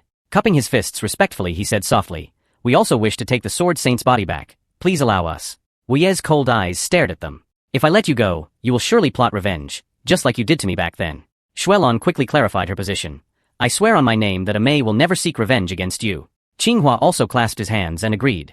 "We don't want to see any more sacrifices either. Let all this hatred end here." Wu Ye took a deep breath, looking up at the sky. The originally overcast sky gradually cleared. After a long while, he turned and left the place. "You may go." After that, all of Sichuan's martial arts world fell into decline. Qingqing and Amay stopped their years of fighting. All sects closed their doors to recuperate. But they reached one consensus. No sect dared to seek revenge against Wu Ye. Some time later, Wu Ye lay contentedly on a lone boat. Tang Hao on shore kept waving to him. Seeing this, Wu Ye showed a rare genuine smile. This was his first sincere smile in over a decade. As time passed, changes began occurring again in Sichuan's martial arts world. A figure in yellow robes was muttering to himself. Just one assassin leveled Sichuan's martial arts world to the ground. How interesting. It seems I need to make a trip to Chengdu myself. He had supreme martial arts but a tragic past. For revenge he turned the entire Sichuan martial arts world upside down. That night Shudu ran with blood. Everywhere was devastated and strewn with corpses. Even the Amay master Mieju, who ranked among the top 10 masters, and Qingqing Elder Sword Saint both died miserably at his hands. From then on Wu Ye's name became taboo in Sichuan's martial arts world, with people in the Jianghu choosing never to mention his deeds. However, the Jianghu was never a kind place, with Amay and Qingqing's seclusion leaving a power vacuum. Many outside forces saw Shudu as a prize, flooding and trying to get a piece of the action, while Wu Ye had achieved his revenge and held no interest in these Jianghu disputes. This day he was dining at a tavern. Just then a man approached with a smile. "Are you Wu Ye?" Wu Ye coldly acknowledged his identity without raising his head. Unexpectedly the man looked at his face in disbelief, repeatedly praising, "He's even more beautiful than a woman." Seeing this, irritation flashed in Wu Ye's eyes. "If you're here to babble nonsense, then get lost." Hearing this, the man didn't get angry but let out a light laugh. "Finding you has cost me quite some effort. I am Hong Yoxin, deputy chief of the Tianji Pavilion." Then his expression suddenly turned cold as he spoke gravely. "The head of Tianji Pavilion's Shuda branch was killed by you, right?" Wu Ye looked up at him calmly. "Yes, I did it." Seeing Wu Ye admit it so readily, Hong Yoxin was slightly stunned. "Why did you kill him?" Wu Ye lowered his head to taste his food, his expression hidden. "Because he was selling information about me." Hong Yoxin's face was full of disbelief. "You killed him just for that reason? Don't you know what kind of force the Tianji Pavilion is? With one word from me, everyone from Tianji Pavilion in Shudu will hunt you down." Hearing this, Wu Ye's expression remained undisturbed. "Whatever, in that case I don't mind wiping out the entire Tianji Pavilion." At these words, Hong Yoxin laughed in extreme anger, his eyes sharp as he gradually released an overwhelming killing intent. But before he could act, countless threads suddenly appeared surrounding him. Then a stream of blood slowly slid down his cheek, meaning one wrong move could cost him his head. Wu Ye warned in an icy tone that left no room for argument. "If you dare release even a hint of killing intent toward me again, you will die." Then he withdrew the dragon silk and slowly stood up. "I don't care what kind of force the Tianji Pavilion is. But remember one thing, if you continue plotting behind my back, I'll twist off all your heads one by one." Having said this, he left directly through the door, leaving behind Hong Yoxin lost in thought. After leaving the restaurant, Wu Ye went to the blacksmith to find Tang Hao. Due to his excellent forging skills, Tang Hao had become the most famous blacksmith in the city. After exchanging greetings, Wu Ye asked him to forge a pair of arm guards. Given their friendship, Tang Hao readily agreed, saying he would use the best materials. Wu Ye and Tang Hao agreed to meet in 5 days, then left. Late at night Tang Hao went to the warehouse to look for materials. He was somewhat worried. After all, Wu Ye didn't need armor even when facing 2 supreme masters. Could another big battle be quietly brewing? Just then, he heard a strange noise from the corner. He anxiously went forward and pulled off the burlap. But what met his eyes was a small boy, looking at him with terror and helplessness. The kind-hearted Tang Hao didn't drive him away, but brought him food every day. He also didn't ask much about the boy's background. 5 days later Tang Hao presented the arm guards to Wu Ye. These arm guards were made of flexible armor, allowing free movement and could resist most weapons when infused with inner force. Wu Ye put on the arm guards and found them weightless, quite satisfied. Then Tang Hao rummaged through his belongings. Soon he took out a bundle of silvery glowing threads. These were made from the leftover materials. "I hope they can help you." Having completed Wu Ye's task, Tang Hao waved goodbye. Saying a guest had arrived at home unexpectedly, he needed to check if they were still there. Hearing this, Wu Ye's brows furrowed, but seeing Tang Hao's expression there seemed to be no danger. Not long after Tang Hao left, a thunderous crash of an iron ball hitting the ground came from Wu Ye's residence. A hunchbacked man on the ground wore an angry expression. The one who had beaten him was Wu Ye, who said coldly with sharp eyes, "Get lost if you don't want to die." The hunchback stood up furiously. He had taken a liking to a woman by Wu Ye's side and was thrown down. This man was Iron Hunchback, the fifth elder of the Seven Stars Hall. He gnashed his teeth and roared at Wu Ye, "Today I will tear you to pieces." He had a weird appearance but powerful martial arts. With just one person he had turned Shudu's martial world upside down. Now a hunchback was foolishly provoking him. Wu Ye coldly looked at him and said flatly, "Get lost if you don't want to die." As the fifth elder of Seven Stars Hall, Iron Hunchback had never suffered such humiliation. He immediately burned with rage and vowed to tear Wu Ye to pieces.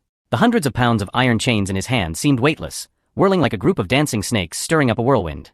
Then with a roar his form shot like lightning at Wu Ye, the iron ball in his hand carrying thunderous force straight for Wu Ye's head. While Wu Ye remained calm, killing intent flashing in his eyes as his fingers moved slightly, shooting out dragon silk silently.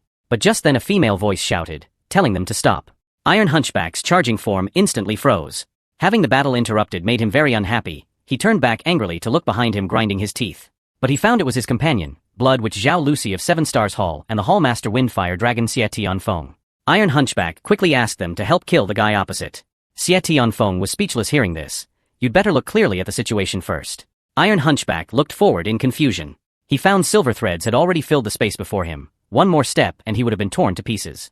Seeing the opponent had no intention of continuing to fight, Wu Ye withdrew the dragon silk, muttering regretfully, "What a pity." Just then Xie Tianfeng stepped forward saying word by word, "Although I don't know what happened between you, but your methods are too cruel. Attacking my sworn brother means making an enemy of Seven Stars Hall.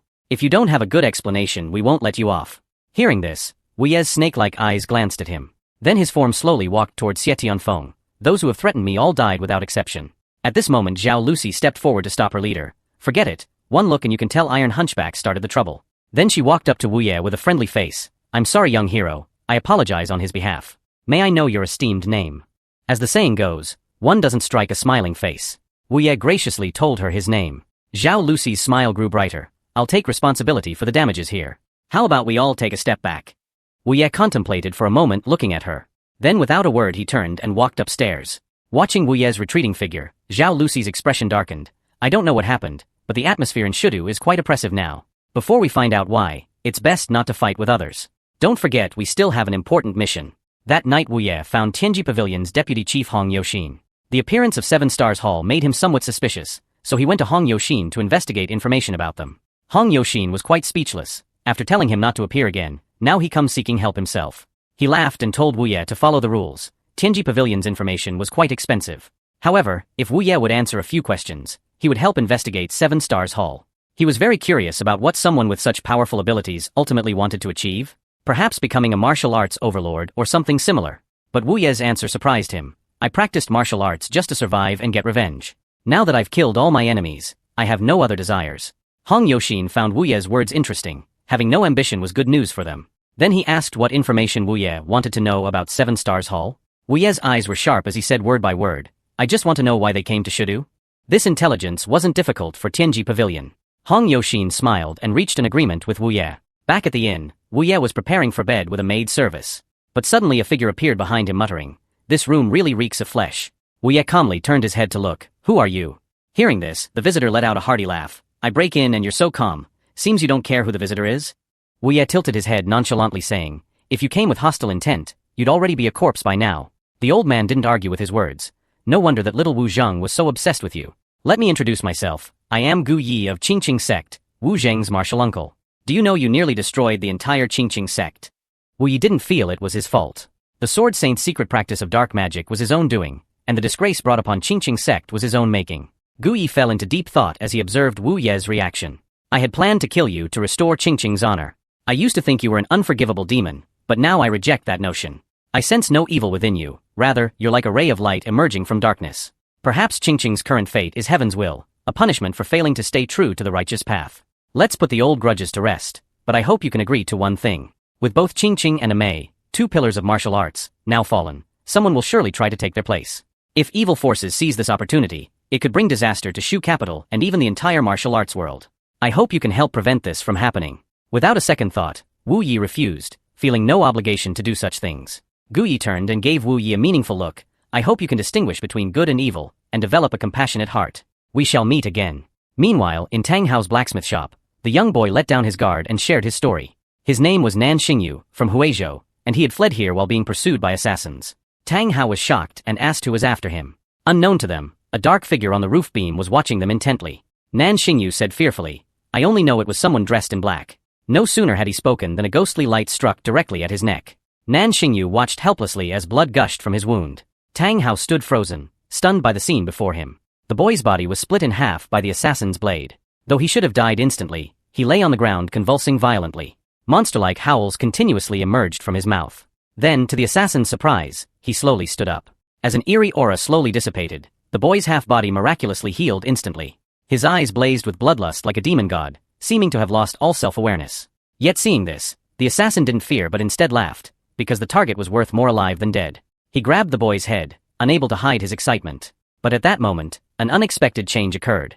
The previously helpless boy suddenly grabbed his arm like lightning. The terrifying force crushed the assassin's forearm bones. Then with a mighty heave, he threw the assassin flying. The assassin's body crashed into the ground like a cannonball, the tremendous force shattering the ground. Tang Hao was shocked by this scene, while the assassin spat blood and slowly stood up.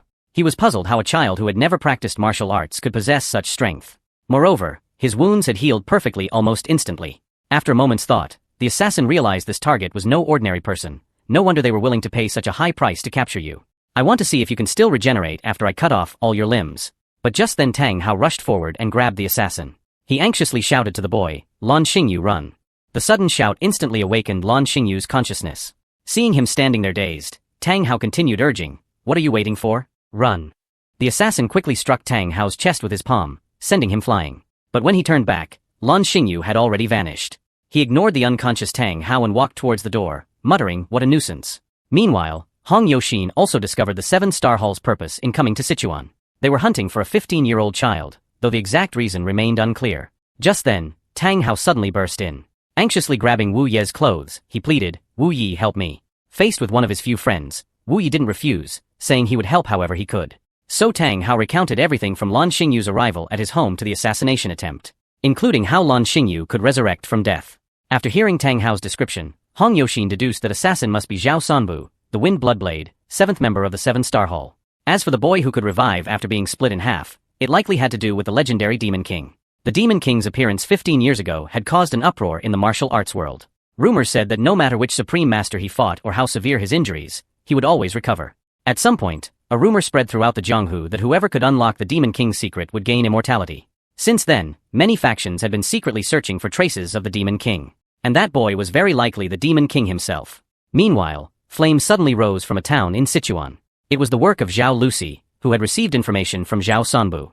Faced with the painful wails of the townspeople, she showed no mercy, thinking the boy must have already fled far away. Jiang Yun, the wolf slayer of Seven-Star Hall, worried that Zhao Lucy's fires in Chengdu would draw attention from other Sichuan sects. But Zhao Lucy was unconcerned, saying they were all too scared of an unknown assassin to leave their homes, let alone care about matters outside their sects. Hearing this, Jiang Yun showed nothing but disdain, claiming if he encountered that assassin, he would cut off his head with one stroke. As the two continued their grand discussion and walked away, desperate cries of civilians continued to echo behind them.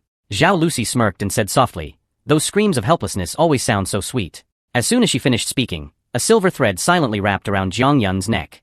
Zhao Lucy sensed something wrong and quickly looked toward her companion. She saw Jiang Yun suspended high in the air by the silver thread. Then before her terrified eyes, Jiang Yun's head was instantly separated from his body, blood spraying down like rain. The raging fire had burned half the town to ashes. An elderly man and a young woman appeared among the ruins, shocked. They were divine shadow Dr. Lu Chengfeng and his niece Li Suhua. Just then a figure caught their attention. It was Gan Hai, the bamboo leaf swordsman of Seven-Star Hall, prowling through the ruins with murderous intent, seeming to search for something. The two followed behind Gan Hai as he turned into an alley. But as they followed, they lost sight of him. When they saw Gan Hai again, he was already a cold corpse. Seeing this, terror arose in their hearts. How could such a skilled fighter be killed so silently? Lu Chengfeng instantly thought of the assassin who had overturned Sichuan's martial world. The rumors must be true. Perhaps a great catastrophe was brewing in Sichuan. Rumors spread of an immortal undying demon king body appearing in the Jianghu. No matter how severe the injuries, they would heal instantly. Various martial arts factions raced to capture the demon king, trying to obtain the secret of immortality from his blood and marrow. Now Nan Xingyu, who possessed the demon king's body, crawled through the dense forest with severe injuries. The third member of Seven-Star Hall had embedded several flying daggers in his back, saying, "Stop wasting energy, you can't escape." Nan Xingyu was filled with terror, his eyes full of despair, knowing that if caught, hell awaited him with torture of flesh and bone. Meanwhile, Iron Hunchback was preparing to meet with his companions. Suddenly, he sensed a figure flash overhead. Looking up, he saw it was his companion Zhao Lucy. Iron Hunchback watched her panicked expression with confusion, then prepared to chase after her to ask what happened. But just then a whooshing sound suddenly came from behind, and a dagger instantly pierced his shoulder. Then several silver threads like swimming dragons tightly wrapped around his neck. Before he could react, he had already become a corpse. Wu Yi slowly walked out from the dark alley, expressionless, muttering, "The third one." Scene change. The remaining 4 members of 7-Star Hall fled frantically with Nan Xingyu. Learning from Zhao Lucy that Wu Yi had killed 3 of their brothers, Hall Master Xie Tingfeng's angry expression held extreme unease. He never imagined that the person who had fought with Iron Hunchback was Wu Yi, the assassin who struck fear into Sichuan's martial world. Their current plan was to first deliver Nan Xingyu to their employer, then return with reinforcements to take revenge on Wu Yi. Just as everyone was fleeing, a cold aura suddenly emanated from behind. The second brother running at the back felt his ankle tighten. The next second he was pulled into the darkness by an invisible force. This sudden situation terrified the remaining people. Xie Tingfeng and Zhao Lucy hurriedly went after the second brother. Meanwhile, the 7th brother wore an expression of horror as he found his body couldn't move. Then with a flash of blood he disappeared. While elsewhere, the dragged-away second brother suddenly stopped. Xie Tingfeng quickly turned back to call the others to mount a rescue. At this moment he discovered the 7th brother and Nan Xingyu had vanished. Such an eerie scene filled Zhao Lucy with terror. Seeing his brothers dead and wounded, Xie Tingfeng ground his teeth and cursed continuously. Just then the second brother's weak gasps drifted over. "Big brother, run." The two quickly looked toward the second brother's direction. He was now suspended in mid-air, wrapped in countless threads. The next second a rain of blood poured down as his body instantly turned to bloody mist. Then Wu Yi slowly walked out from the darkness, his expression cold. Seeing Wu Yi appear, Xie Tingfeng could no longer contain his rage as his aura surged out like huge waves. With a roar, his form shot forward, his right fist gathering internal energy to manifest a giant shark charging at Wu Yi. A tremendous boom suddenly exploded through the forest. When the dust settled, Xie Tingfeng's face was full of disbelief. His full power strike had left Wu Yi standing calmly in place, completely unharmed. Wu Yi didn't waste words, manipulating his dragon threads wrapped with butterfly daggers to shoot out like lightning. Seeing her big brother was no match, Zhao Lucy quickly pushed her internal energy to the limit. With a feminine shout she rushed rapidly toward Wu Yi. But before she could get close, Wu Ye's dragon threads had already encircled Xie Tingfeng's neck. Zhao Lucy quickly stopped, pleading, "Please spare my big brother, we'll leave right away." Wu Yi held Xie Tingfeng's head, his face still cold. "Tell me, why are you hunting that child?" Seeing room for negotiation, Zhao Lucy adopted a flattering posture. "I think we can stop and talk this through." Hearing this, Wu Yi fell into brief contemplation. In that instant, Xie Tingfeng seized the opening, gathering all his internal energy at his palm tips preparing for a sneak attack. But before he could strike, a scream came from behind. A dagger had pierced straight through Zhao Lucy's brow. Seeing his most beloved sister die before him, Xie Tingfeng let out an angry roar. "Bastard, I'll kill you." Then he pounced at Wu Yi like a fierce beast. Wu Yi looked at him calmly, expression bland. His originally silver-white hair slowly turned black. His whole aura became incredibly sinister at this moment. His right arm wearing an arm guard slowly raised to his chest. Then with a clear piercing sound, Wu Ye's form appeared ghost-like behind Xie Tingfeng, whose chest had been pierced with jets of blood spraying out. After eliminating the 7-Star Hall, Wu Yi came before the unconscious Nan Xingyu. He carried him and walked toward Sichuan. Along the way, Wu Yi watched Nan Xingyu's gradually stabilizing condition with great curiosity. So this was the recovery speed of the Demon King's body? But just then Wu Yi sensed extreme unease. He turned his head to look aside and saw a figure slowly approaching silently. Wu Yi was shocked. He had only barely sensed the other party at such close range. Who exactly was this person? But the next second an eerie gust of wind suddenly struck, and Wu Yi could barely withstand it, almost being blown away.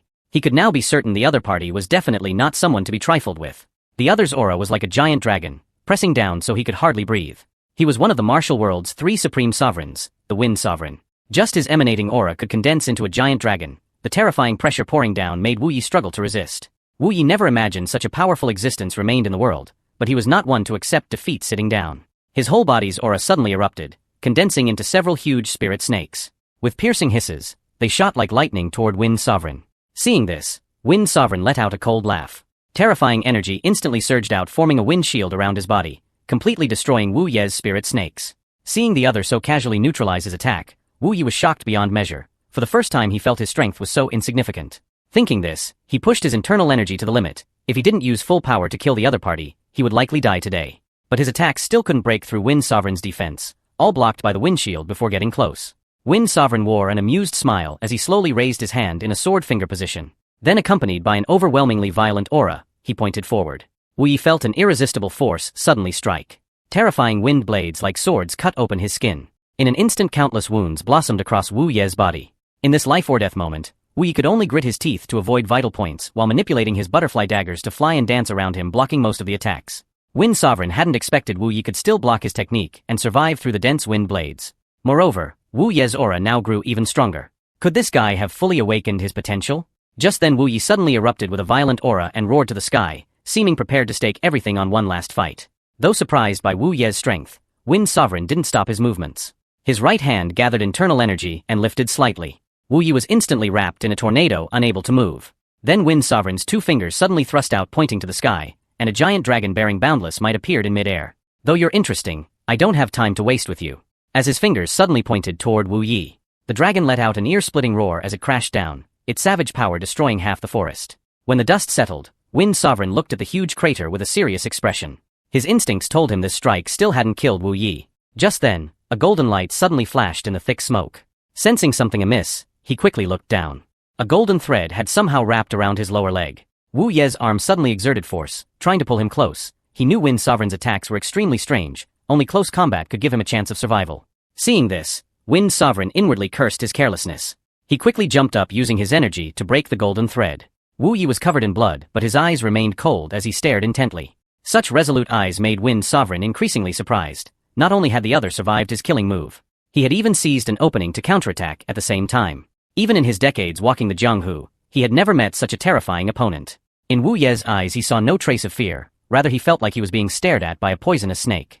He had an intuition that if he insisted on killing him today, he likely wouldn't be able to leave here unscathed either. Thinking this, he turned his head to look at Nan Xingyu nearby. He raised his hand to lift Nan Xingyu's body with a tornado. Seeing this, Wu Yi ground his teeth and forced himself up, saying word by word, "Put that child down." But Wind Sovereign now had no desire to continue fighting Wu Yi, stating he was taking Nan Xingyu to protect him. Though I don't know why he appeared here. But I can't leave him here, or Sichuan will face an unprecedented catastrophe. Perhaps with your abilities you could survive the catastrophe, but others won't be so fortunate. I am Wind Sovereign. I look forward to meeting you again after you've grown stronger. With those words his form slowly floated up and quickly departed on the wind.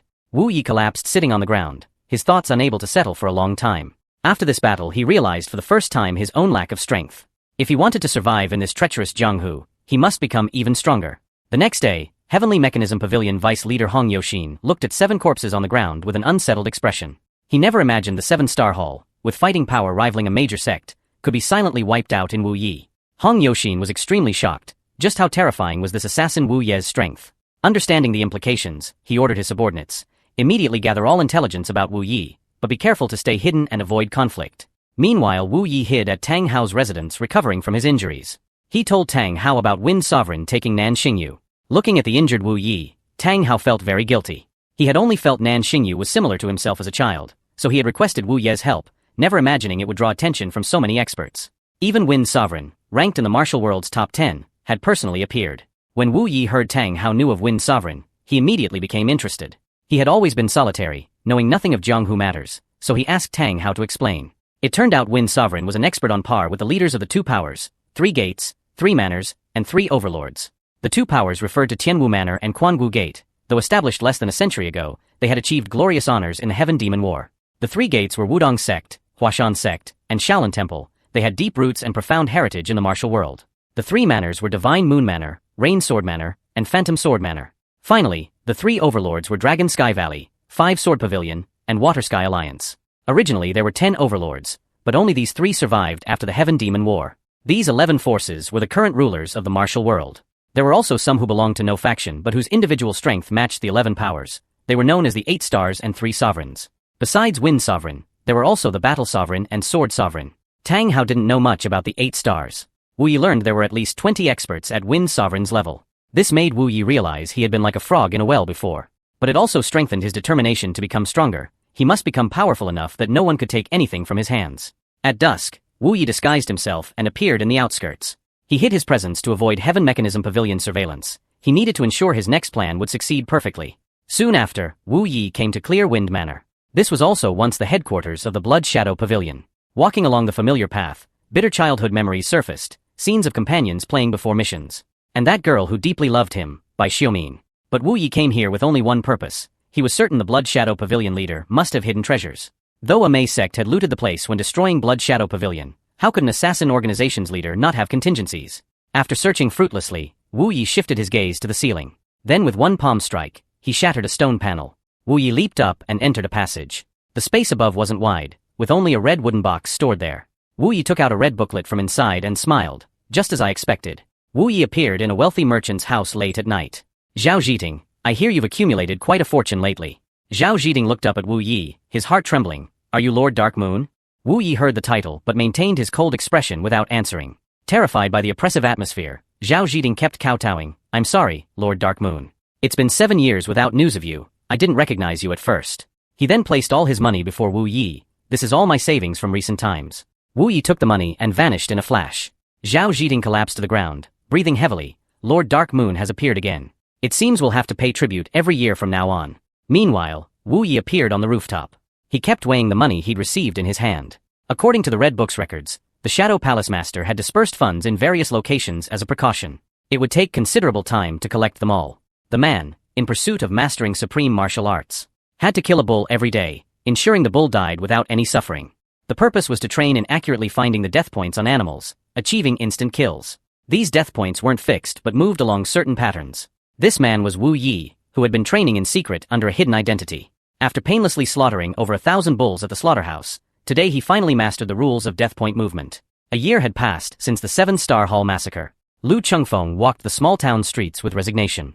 Since the 7-Star Hall massacre, he'd been searching for Wu Ye's traces. But the assassin had vanished like a ghost. Has that assassin already left Chengdu? Little did he know his muttering was heard clearly by Wu Yi as they passed each other. Just then, a carriage stopped in front of Lu Chengfeng. A figure rushed straight into his arms like the wind. It was his niece, Li Suhua. Accompanying her was an elegant woman, Han Shuya, the chief disciple of the Phantom Sword Manor. After exchanging greetings, Lu Chengfeng asked curiously why she was here. Han Shuya smiled lightly, explaining that the Golden Sky Assembly had invited outstanding young martial artists from various sects to attend a gathering. Lu Chengfeng's eyes lit up as he smiled. You young people should interact and learn from each other more often. Hidden in the shadows, Wu Ye's eyes brightened at hearing about the Golden Sky Assembly. Things were becoming more interesting. The scene shifts to Li Suhua and Han Shuya arriving at an inn together. Their companion, the young boxer Shi Menping, had been waiting there for some time. The three sat together, chatting while waiting for other members to arrive. Soon after, two figures of distinguished bearing appeared at the inn. The short-haired woman behind was Ning Suyun, chief disciple of the Divine Moon Manor. The leading male was Jin Jieyu, chairman of the Golden Sky Assembly, known as the strongest warrior of the younger generation. The group was already acquainted and engaged in animated conversation. Suddenly, Jin Jieyu keenly sensed a disturbing presence watching him from a corner. He immediately looked sharply in the direction of his intuition. But he only found an ordinary person sitting there, without any trace of internal energy. Shi Menping laughed at Jin Jieyu's manner. Don't be so suspicious. Anyone in the inn might be looking at us. Wu Yi, who had concealed his energy, was somewhat surprised. Jin Jieyu could actually sense his observation. This person was clearly extraordinary. At night, in Chengdu's intelligence hall branch, Hong Yoxin slumped in his chair, full of frustration. Wu Ye's disappearance had given him a great sense of failure. Just then, Jin Jieyu came to find him. Faced with such a figure, Hong Yoxin seemed somewhat at a loss. Golden Sky Assembly Chairman Jin Jieyu was the representative of the younger generation, grandson of Chen Yuming, one of the 8 stars. Highly talented, he was considered the most likely to surpass his grandfather and become the next ruler of the martial arts world. Hong Yoxin greeted him with a smile, asking what brought him here. Jin Jieyu got straight to the point, saying he needed help finding someone. Last year, an assassin had thrown Chengdu into chaos, causing the Qingqing and Amay sects to close their doors to the world. He wanted help finding that assassin. Hong Yoxin's expression flickered slightly, wondering why Jin Jieyu would be interested in Wu Yi. But thinking of Wu Yi made him angry. After using him to destroy the 7-Star Hall, Wu Yi had vanished so completely that even the entire intelligence hall couldn't find him. He then told Jin Jieyu resignedly that Wu Yi had probably left Chengdu. That person was like a ghost. Even if he were right in front of you, you'd have trouble finding his traces. Jin Jieyu threw a bag of gold on the table. Isn't finding such ghosts the intelligence hall specialty? I trust Deputy Hall Master Hong won't refuse my request. Seeing this, Hong Yoxin greedily accepted his request. This was free money after all. He'd already given fair warning, so he couldn't be blamed if they really couldn't find Wu Yi. Meanwhile, a group gathered at the town gate under cover of night. They were survivors of the Thunder Sect, which had been destroyed by Qingqing Sect. With Qingqing Sect's foundation damaged, this was the perfect time for revenge. To be safe, they brought reinforcements from the Thunder Sect headquarters, a figure wrapped in bandages, face unclear, with one black eye and one red, like a demon from hell. He ordered everyone to prepare, saying they would level Qingqing Sect in 3 days. The commanding tone displeased the Thunder Sect elder, who demanded to know the planned strategy. The bandaged man turned his crimson eye, flashing with killing intent. You don't need to know. Say more and I'll kill you. Seeing such arrogance, the followers behind cursed angrily. Headquarters sent you to cooperate with us, not to act like a big shot. As soon as the words fell, the man transformed into a black shadow. The next moment he appeared behind that follower. Just one look into his eyes would trap a person in endless illusions, torturing them to death in terror. Situ Jie's blood-red eyes silenced everyone in fear. Listen well, all of you. In 3 days, follow me to crush Qingqing sect. A storm of blood and violence quietly enveloped all of Chengdu. Meanwhile, Wu Yi, disguised as a commoner, was playing music. In the audience, Jin Jieyu listened to the melody, inwardly shocked. To others, Wu Ye's musical technique seemed unpolished, but the lingering melody unconsciously enchanted them. But to Jin Jieyu's eyes, Wu Yi was like a swordsman, each note like a sharp sword that filled him with dread. Thinking this, Jin Jieyu's energy unconsciously surged.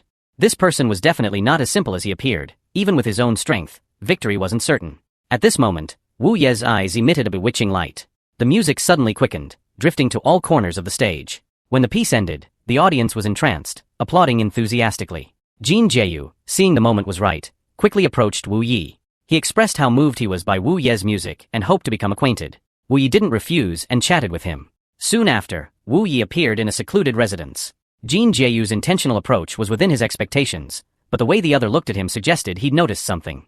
Lost in thought, his form suddenly changed, returning to his original appearance. A demonic smile curved his lips. Chairman of the Golden Sky Assembly, let's see what you're up to. Soon he stopped at the entrance of a small courtyard. An elderly man respectfully opened the gate and handed over a token. This was one of the intelligence organizations Wu Yi had taken over from the Blood Shadow Palace. The token recorded news of the Thunder Sect's arrival in Chengdu. After their leader's death, the Thunder Sword Gate had collapsed. Their return now, using revenge against Qingqing sect as an excuse, clearly showed the Thunder Sect wanted to re-establish their power in Chengdu.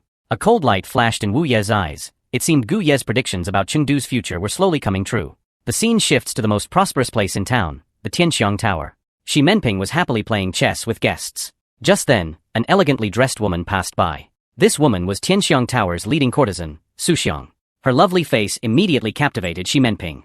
Being naturally lecherous, how could he let such a beauty pass? He immediately stood up to block Su Xiang, demanding she serve him. As a courtesan who only performed arts, Su Xiang stated she never took clients. Unexpectedly, Shi Menping became more aggressive, threatening that if she didn't agree today, he would destroy the Tianxiang Tower. Just as Su Xiang didn't know what to do, a figure appeared to stop Shi Menping's actions. It was Wu Yi, the owner of Tianxiang Tower, returning from outside. Seeing him, Su Xiang quickly hid behind him, looking aggrieved. Shi Menping, annoyed at the interruption of his pleasure, demanded, "Who are you? If you know what's good for you, get out of my way." Wu Ye's eyes narrowed as he spoke coldly. "What do you think you are? Get out of Tianxiang Tower if you don't want to die." Shi Menping laughed at this, saying it was his first time being humiliated as a member of the Golden Sky Assembly. The next second, a powerful force erupted like a hurricane, instantly flipping all the chairs in the building. Shi Menping glared at Wu Yi mockingly. "It seems Tianxiang Tower doesn't need to exist anymore." With these words, he charged at Wu Yi with raised fists. But his face soon showed bewilderment as the Wu Yi before him dispersed like smoke. The next moment, Wu Yi appeared behind him like a ghost, whispering, "You think you have the right to destroy my Tianxiang Tower?" Before Shi Menping could react, he felt a powerful force strike his kidney. A huge boom exploded through the city. Shi Menping's body flew backward, smashing through the wall and out of the building. Wu Yi slowly followed, his eyes full of sharpness. He then stepped on Shi Menping, pinning him down. Shi Menping hadn't expected such terrifying strength, and shouted through gritted teeth, "Who are you really?" Wu Yi looked at him expressionlessly and said coldly, "You're not worthy of knowing my name," as his flying threads shot toward the opponent.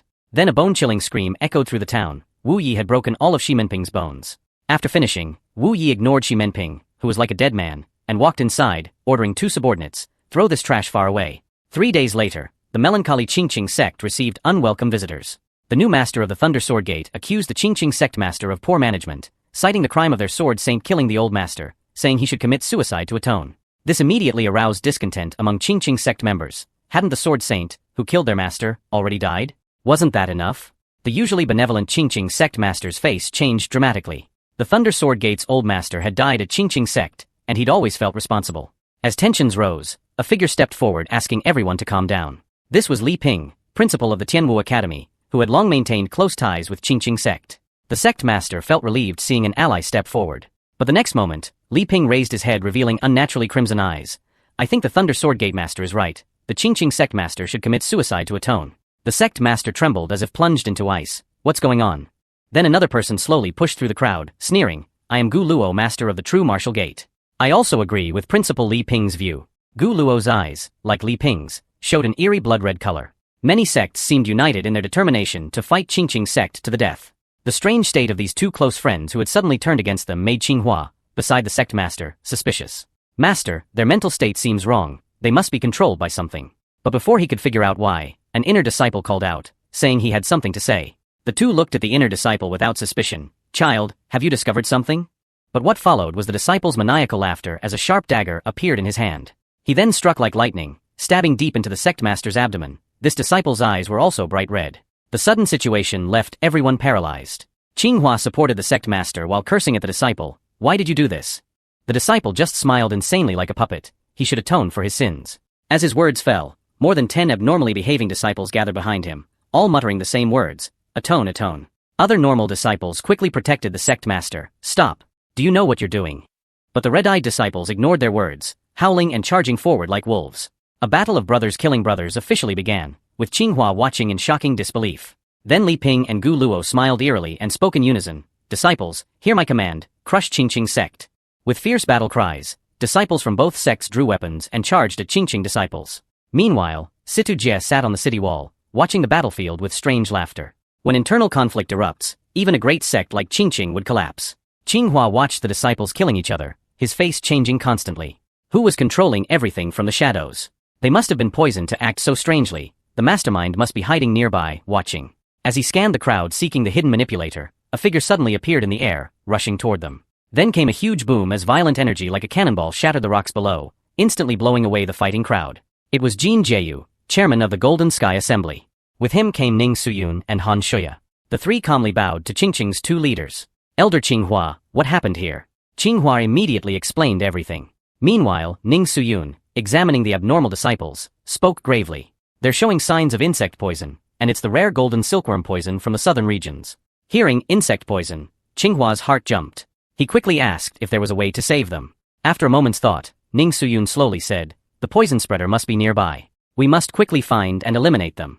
She turned to Jin Jieyu seriously. Leave this to us, the poison master is up to you. Jin Jieyu understood, forming a sword with his fingers and channeling his internal energy. The next second, an invisible force spread out with him at the center. In an instant, everything within several miles came into his view, and he caught a dark energy on the city wall. Found him. You protect Qingqing sect. With these words, he shot out like a bullet and vanished. Jin Jieyu followed Situ Jie's energy trail to the wilderness. Soon he stopped above a dense forest. Then he struck with a heaven-splitting sword move, instantly cutting the trees below in half as they crashed down. Situ Jie's figure slowly emerged from the thick smoke. I'm curious how you found me. Jin Jieyu didn't want to waste words. His internal energy suddenly erupted, sweeping outward. Kill you, and those poisoned will be saved. Then his form blurred, his sword-wielding figure becoming after-images as he charged forward. A shocking red sword energy burst forth like a waterfall. The red light almost instantly engulfed Situ Jie. A tremendous boom echoed through the forest, the violent force leveling a small hill. Just as Jin Jieyu thought his opponent had turned to ash.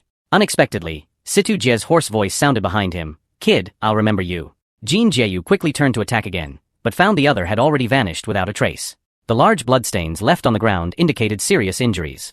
With no choice, Jin Jieyu could only return to Qingqing sect. Now the only lead was through the Thunder Sword Gate Master. Speak, who is that mysterious person? But the Thunder Sword Gate Master knew nothing. As head of a small sect supported by the Thunder sect, he had merely come to Qingqing sect on the sect leader's orders, knowing nothing of that person's name or abilities. Hearing Thunder sect, Qinghua was puzzled. They had no previous dealings, so why destroy Qingqing sect? But suddenly the Thunder Sword Gate Master let out a piercing scream, then convulsed and died on the spot. Clearly the Poison Master had silenced him. With the only lead cut off, everyone fell silent. That night, assassin Wu Yi bid farewell to Suxiang and left Tianxiang Tower. But halfway, he was stopped by Golden Sky Assembly Chairman Jin Jieyu. He respectfully bowed to Wu Yi, saying he had an urgent request. Wu Yi was puzzled. Why would you think to ask me? Jin Jieyu's expression turned serious. Before coming to Chengdu, I heard a story about someone. An assassin who threw Sichuan's martial arts world into chaos. But I found this rumor somewhat exaggerated. I want to find that assassin. Wu Yi immediately realized the other suspected his identity. Why do you want to find him? Jin Jieyu didn't hide his purpose. I need to confirm if he belongs to that organization. Wu Yi calmly looked at him and said softly, what if he does belong to that organization? Jin Jieyu frowned and said deliberately, I would spare no effort to capture him. I hope you can answer my questions honestly. Who are you really? The musician Lin Chuanyu? The mysterious owner of Tianxiang Tower, Dark Moon? Or that assassin who bloodied Sichuan's martial arts world? Please tell me which is your true identity. Wu Yi calmly removed his veil. You're clever, but I'm curious about this organization you mentioned. Jin Jieyu laughed and tossed a gold coin to Wu Yi. Wu Yi caught it and looked at it puzzled. What does this represent? Jin Jieyu explained, seeing he didn't recognize it. Have you heard of the Nine Dragon Assembly? This is the token used only by their members. This organization spreads through the martial arts world like mold. You could say they have eyes and ears in every faction. The Nine Dragon Assembly doesn't care about others' opinions of them. They only care about gaining more profit. They'll even instigate wars between sects to plunder resources for profit. But from your reaction, you're not connected to the Nine Dragon Assembly. Would you tell me your real name? Wu Yi no longer concealed it, saying plainly, I'm Wu Yi. Jin Jieyu laughed heartily. Good name. I hope we can become friends. But Wu Yi tossed back the coin and walked forward. I don't need friends. Jin Jieyu caught it without anger. Though I don't understand you yet, I trust your eyes. Though abrupt, I really need your help. A highly dangerous poison master is hiding in Qingdu, possibly from the Thunder sect. He can control people's minds with poison insects. If left unchecked, Qingdu will fall into chaos again. He tossed the coin back to Wu Yi, smiling. I want your help finding him. When this is over, we'll surely become friends. Wu Yi caught it, saying resignedly, I'll consider it. Then he walked straight ahead without further acknowledgement of Jin Jieyu. Jin Jieyu watched Wu Ye's departing figure thoughtfully. Though Wu Yi had committed terrible killings in Sichuan, how many were interested in knowing the truth behind it? He was probably just another victim of that disaster. Meanwhile, in a small tavern in the city, Xi Minping's hatred for Wu Yi grew deeper. That bastard, I'll make him die without a burial place. In his anger, he didn't notice a figure appear behind him. It was Situ Jie, who had fled after being seriously wounded by Jin Jieyu. He grabbed Xi Minping's head, laughing strangely. Want revenge? I can help you. Then he spat out a black pill. Without caring whether Xi Minping was willing, he forced it into his mouth. Then an obscure incantation slowly entered his ears. Moments later, Xi Minping's eyes turned blood red as his mind was controlled. At the same time, everyone in the tavern was controlled by Situ Jie, walking out like zombies. That night, countless controlled puppets appeared on Qingdu's streets. They all showed murderous intent, killing anyone they saw. For a time, civilians wailed in chaos. Only when Jin Jieyu brought people did they finally resolve the situation. He hadn't expected Situ Jie to be so ruthless. Just then, Han Shuya ran over in panic. Terrible news, Xi Minping has gone to Tianxiang Tower again despite his injuries. They quickly turned to look toward Tianxiang Tower. They saw Tianxiang Tower engulfed in raging flames, with endless screams. Jin Jieyu's heart sank like ice. This was big trouble. Outside Tianxiang Tower, civilians fled in panic, crying. At the center of the fire inside the building, Xi Minping laughed madly at Su Xiang's corpse. This is what you get for refusing me. Everyone die. When Jin Jieyu's group arrived to see this scene, their hearts trembled. Xi Minping's eyes immediately revealed everything to him. He quickly tried to persuade Xi Minping to leave with him. But the controlled Xi Minping was now insane. I must have revenge. Just then, the three saw their expressions freeze as they looked behind Xi Minping. A figure slowly approached through the fierce flames, which couldn't come within half a step of him. Wu Ye's expression was blank, his eyes sharp as a viper's. Those who knew him recognized this as the sign of Wu Ye's determination to fight to the death. He was Death's incarnation, a top assassin who single-handedly turned the martial arts world of Sichuan upside down. But now, a great fire had destroyed his sanctuary, and the woman by his side died before his eyes. The culprit behind it all was merely a puppet controlled by another.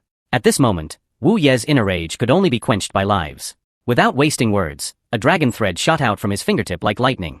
The next second, it silently encircled Xi Minping's neck. With a swift sound, before Xi Minping could react, his head had already departed from his body. Jin Jieyu and his two companions were shocked to the sight of the rolling head. They hadn't expected Wu Yi to be so decisive in his killing. Wu Yi gently picked up Xu Xiang's corpse, his face dark with anger.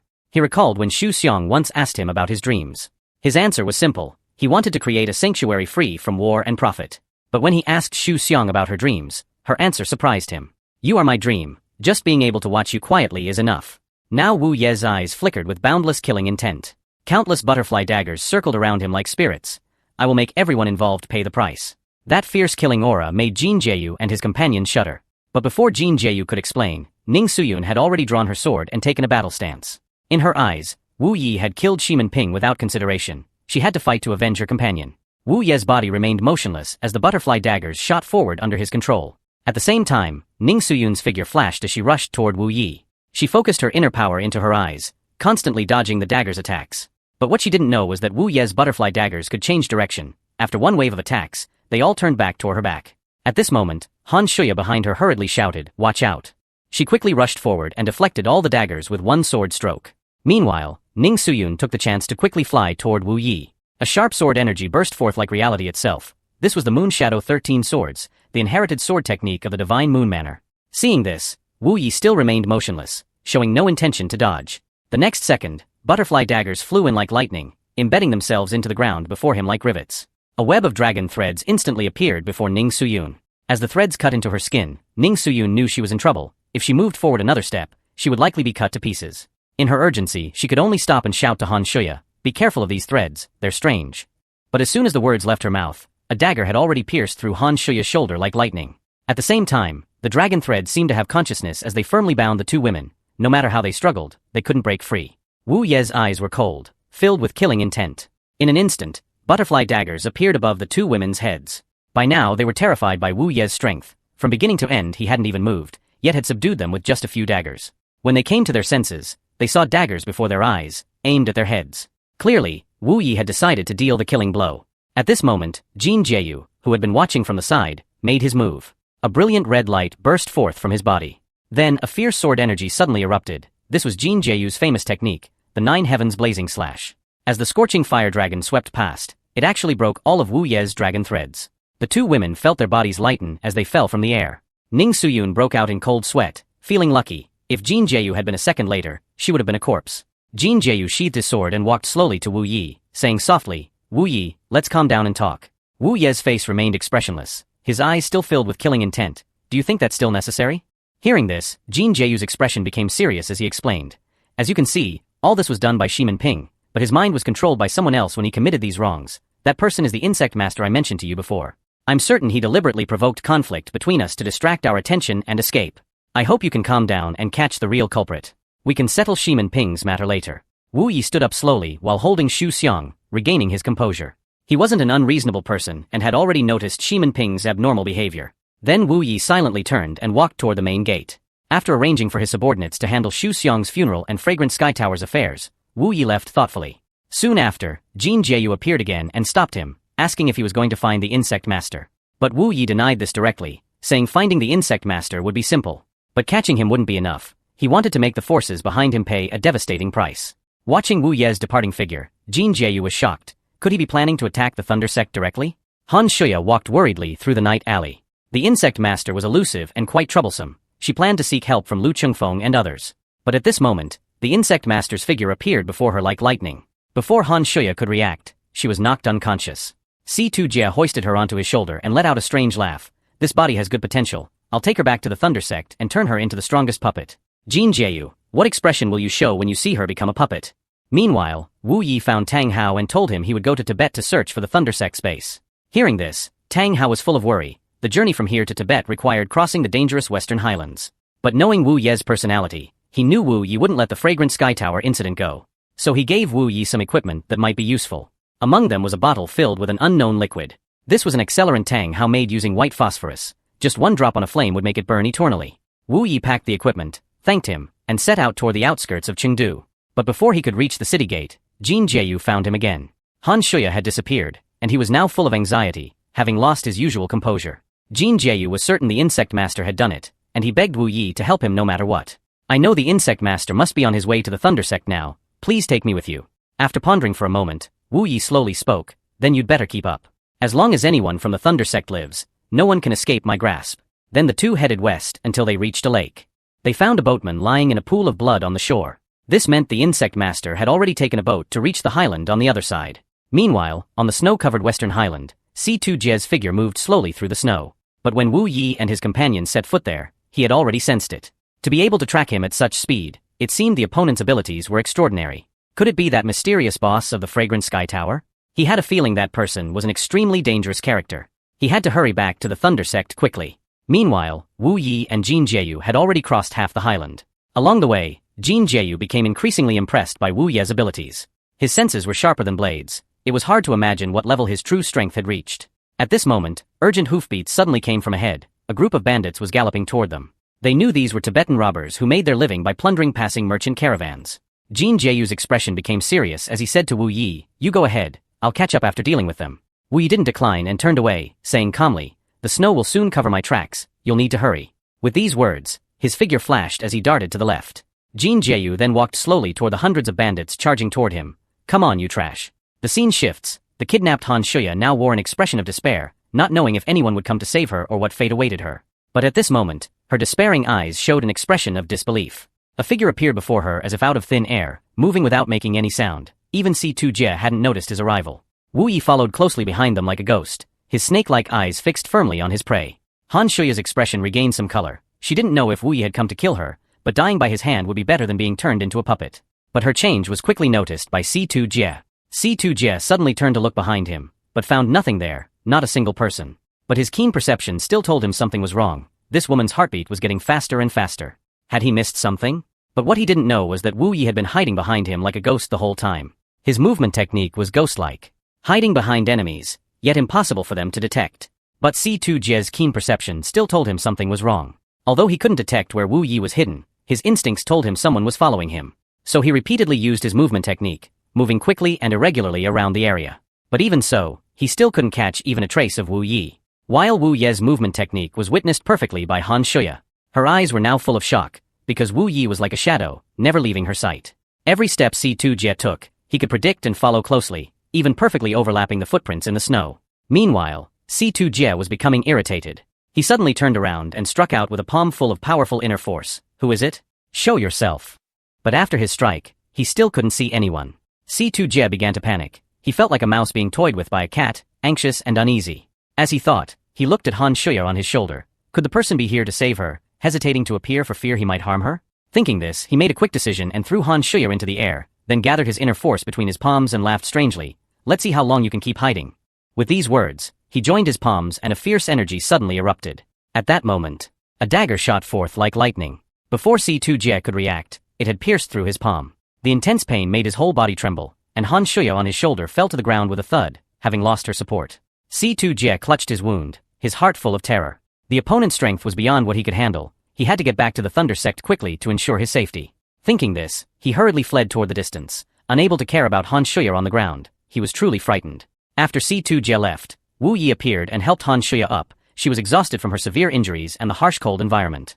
Han Shuya's small mouth opened slightly, wanting to ask Wu Yi why he had come here, but she was too weak and her voice was extremely faint. Seeing this, Wu Yi frowned slightly and slowly spoke. At this rate, you won't last until Jin Jieyu arrives. Miss Han, please forgive my rudeness. With these words, without asking for her permission, he kissed her mouth to mouth. A stream of true energy accompanied by warmth entered Han Shuya's body. Did transferring true energy really require this method? We dare not ask. This guy kissed her once, threw her back to the ground, and turned to leave. That breath of true energy should be enough for you to last until Jin Jieyu arrives. The scene shifts. Si-Tu Jie ran wildly until he reached a tower gate. The guards inside saw someone arrive and asked his identity. Si-Tu Jie spoke calmly, showing none of his usual arrogance. I come from the Thunder Sect and have urgent matters to tell Tower Master Mu. After getting permission, the guards slowly opened the great door. Soon after, Si-Tu Jie respectfully knelt on the ground while a woman of enchanting beauty sat smiling as she looked at him. So you're that old fool's loyal dog? Tell me, what brings you here? Hearing the words loyal dog, Si-Tu Jie showed no anger, but instead respectfully told her about Wu Ye's matter, indicating he would soon track him here. Hearing this, Moyuer laughed until tears came to her eyes. I never thought a hunting dog like you would one day be hunted. That old fool from the Thunder Sect will owe me a favor for this. Don't worry, even your master would have to think twice before causing trouble here. Hearing this, Si-Tu Jie joyfully bowed his head and repeatedly thanked her. Late that night, Si-Tu Jie lay down in his arranged room, but during his deep sleep, a strong smell of blood wafted in. Si-Tu Jie opened his eyes and saw a pair of blood-covered bracelets before him. Si-Tu Jie fearfully sat up in bed at the sight. These bracelets were clearly the ones Moyuer had been wearing. What had happened? This tower was said to be the most heavily guarded place in the western region, but the arrival of one assassin completely rewrote its destiny. The guards inside noticed someone's arrival and looked through the window, but after looking for a while, they couldn't see anyone. While the two were confused, Wu Ye's figure had already silently appeared behind them. His loose cloak concealed his form and expression, and a ghost-like voice drifted out. The hunting game begins. The scene shifts. Si-Tu Jie was startled awake by the blood-covered bracelets that suddenly appeared beside his pillow. He was absolutely certain these bracelets belonged to Tower Master Moyuer, but now they were covered in blood and placed at his bedside. This sight made his hair stand on end as his whole body trembled. Fearfully, he carefully pushed open the door and observed. After hearing no sound, he tiptoed out of his room, only to find the corridor was pitch black without any light. So he could only shuffle his feet forward gradually, the surroundings terrifyingly silent, making him increasingly nervous. What had happened here? But after walking just a few meters, he felt something was wrong. This corridor seemed much narrower than before. But he didn't think much about it. The most important thing now was to check if Moyuer was safe. But as he walked, Si-Tu Jie seemed to bump into something. In his panic, He quickly focused his attention to look ahead. He saw the face of a 3-meter-tall giant. But the next second, the giant fell backward with a thud. Then with a whoosh, roaring flames burst forth, instantly illuminating the entire corridor. What made C2J's blood run cold was that the corridor was lined with the corpses of tower guards. Their bodies stood straight, but their heads had been twisted to face backward. The extreme fear instantly made C2J lose his composure. He hurriedly turned and ran toward Mour's chamber. He's really here. He's killed everyone in the tower. Soon he arrived at Mour's chamber. By then, Mour was already dead, covered in blood. C2J had no time to think further. With one leap, he jumped out of the tower and fled quickly. He wondered why Wu Yi had killed everyone but him, but now wasn't the time to ponder this. He could only place his hopes of survival on the Thunder Sect. Meanwhile, in the shadows, a butterfly dagger appeared at Wu Ye's fingertip. The next second, it shot toward C2J like lightning. Before C2J could notice, it had pierced his shoulder. Severely wounded, C2J's survival instinct peaked. Ignoring his injury, he fled toward the distance without stopping. Wu Yi watched the trail of blood he left behind, following unhurriedly. After fleeing for who knows how long, C2J arrived at a dense forest and slowed his pace. Covering his bleeding wound, he tried to calm himself down. While Wu Yi followed behind him, keeping his eyes fixed on him, a sudden change occurred. C2J's figure actually disappeared right before Wu Ye's eyes. Wu Yi looked around puzzled, but could never find any trace of him. Even C2J's aura and the smell of blood had vanished. Wu Yi realized this might be a trap set by C2J, so he began searching everywhere, trying to find some clues, but strangely, though he had walked for a long time, when he came to his senses, he found himself back at the starting point. Wu Yi knew he was trapped here by some technique. Thinking that C2J might have escaped his pursuit, Wu Yi felt a hint of helplessness. Finding the Thunder Sect's headquarters on his own would likely take considerable effort. Wu Yi sensed this place must have been set with a bewildering formation, presumably a trap laid by the Thunder Sect to hide their location. After several hours of analysis, Wu Yi finally found the way out. After carefully determining the direction, he walked toward the forest's outskirts. Soon after, Wu Yi found a village at the foot of the mountain. But strangely, there wasn't a single person on the streets. Wu Yi could feel many eyes watching him. Why were the villagers so wary of an outsider? As he pondered this, a young boy's figure quietly appeared behind him. Without a word, he shouted and threw a stone at Wu Yi. Wu Yi caught the stone with his hand and coldly looked at him. But the boy looked at him with hatred and shouted, "You're not welcome here, get out of our village." Seeing this, the boy's parents hurriedly ran out trembling, "Son, stop." Then they forced their son to kneel, terrified as they continuously apologized, "Sir, please forgive my child." At the same time, other villagers also ran out and knelt, begging for forgiveness. The sudden situation slightly startled Wu Yi, but before he could say anything, the boy's voice interrupted him. Looking at Wu Yi with determined eyes, he spoke firmly, "I'm not afraid of you, get out of here." His father's face grew paler at this. "Be quiet. Do you want to end up like your brother?" Hearing this, the boy gritted his teeth as tears welled up in his eyes. "It was they who turned my brother into a monster." Only then did Wu Yi understand what was happening. "Who took your brother?" The boy stood up angrily and shouted, "Don't pretend. It was you Thunder Sect bastards." Hearing the words Thunder Sect, killing intent flashed in Wu Ye's eyes. "Tell me everything you know. You took my brother and other children from the village. You're here to take me now, aren't you?" Hearing this, Wu Yi coldly said, "I'm not from the Thunder Sect. I don't kidnap people, I only kill them." The villagers raised their heads uncertainly upon hearing this. "You really aren't from the Thunder Sect?" Wu Yi impatiently released a trace of killing intent. "I said I'm not from the Thunder Sect. Tell me clearly what happened." The man recalled past events as tears unconsciously moistened his eyes. "Young hero, though this place looks desolate now, it was actually a bustling town a few years ago. Since the Thunder Sect's headquarters was nearby, bandits wouldn't dare come here, and the villagers were grateful for the Thunder Sect's protection. But suddenly one day, people from the Thunder Sect stormed into the village and took all our children. Only Ah Ming escaped because he was in the mountains at the time. No one knew where the Thunder Sect took the children. Until the next year when the children were suddenly brought back. That's when we discovered the Thunder Sect's horrifying act." A man stuck a sword into the ground, laughing strangely as he ordered the children to kill each other in front of their parents. He would kill the parents of any child who disobeyed or lost. For their family's safety, the children had to attack their companions, forced to kill each other. Even the parents of the children who died were killed. The Thunder Sect kept making the children fight, even forcing them to attack their own parents, until the children became monsters who didn't recognize their parents. At this point, the man spoke through tears of anger, "My arm was cut off by my own eldest son." Hearing this, Wu Yi softened his tone and asked quietly, "Why don't you leave this place?" Hearing this, everyone broke into tears. "Although staying here is dangerous, they are still our children. We fear that if we leave, our children might be harmed." At this point, the man asked Wu Yi why he was looking for the Thunder Sect. Killing intent burst forth from Wu Ye's eyes. "I've come for revenge, until everyone in the Thunder Sect is dead." The terrifying killing aura made everyone shudder. The man trembled, seemingly making some kind of determination. After a moment, he suddenly stood up, patting his chest as he solemnly said, "If you're confident you can destroy the Thunder Sect, I'll tell you everything I know, even at the cost of my life. According to legend, the small Thunder Temple was a gathering place for demons and evil spirits. Its sect master was utterly evil and ruthless, known as the Blood Buddha. He mastered the sect's strongest martial art, the Heaven Dragon formless divine skill. Under the Blood Buddha were 10 guardian blood monks, each incredibly powerful. They had trained countless disciples loyal to the Thunder Sect. The Thunder Sect's crimes were innumerable. To strengthen their forces, they kidnapped children from nearby villages. They even used insect-raising methods to make these children kill each other. Those who survived became killing machines who didn't recognize their own families.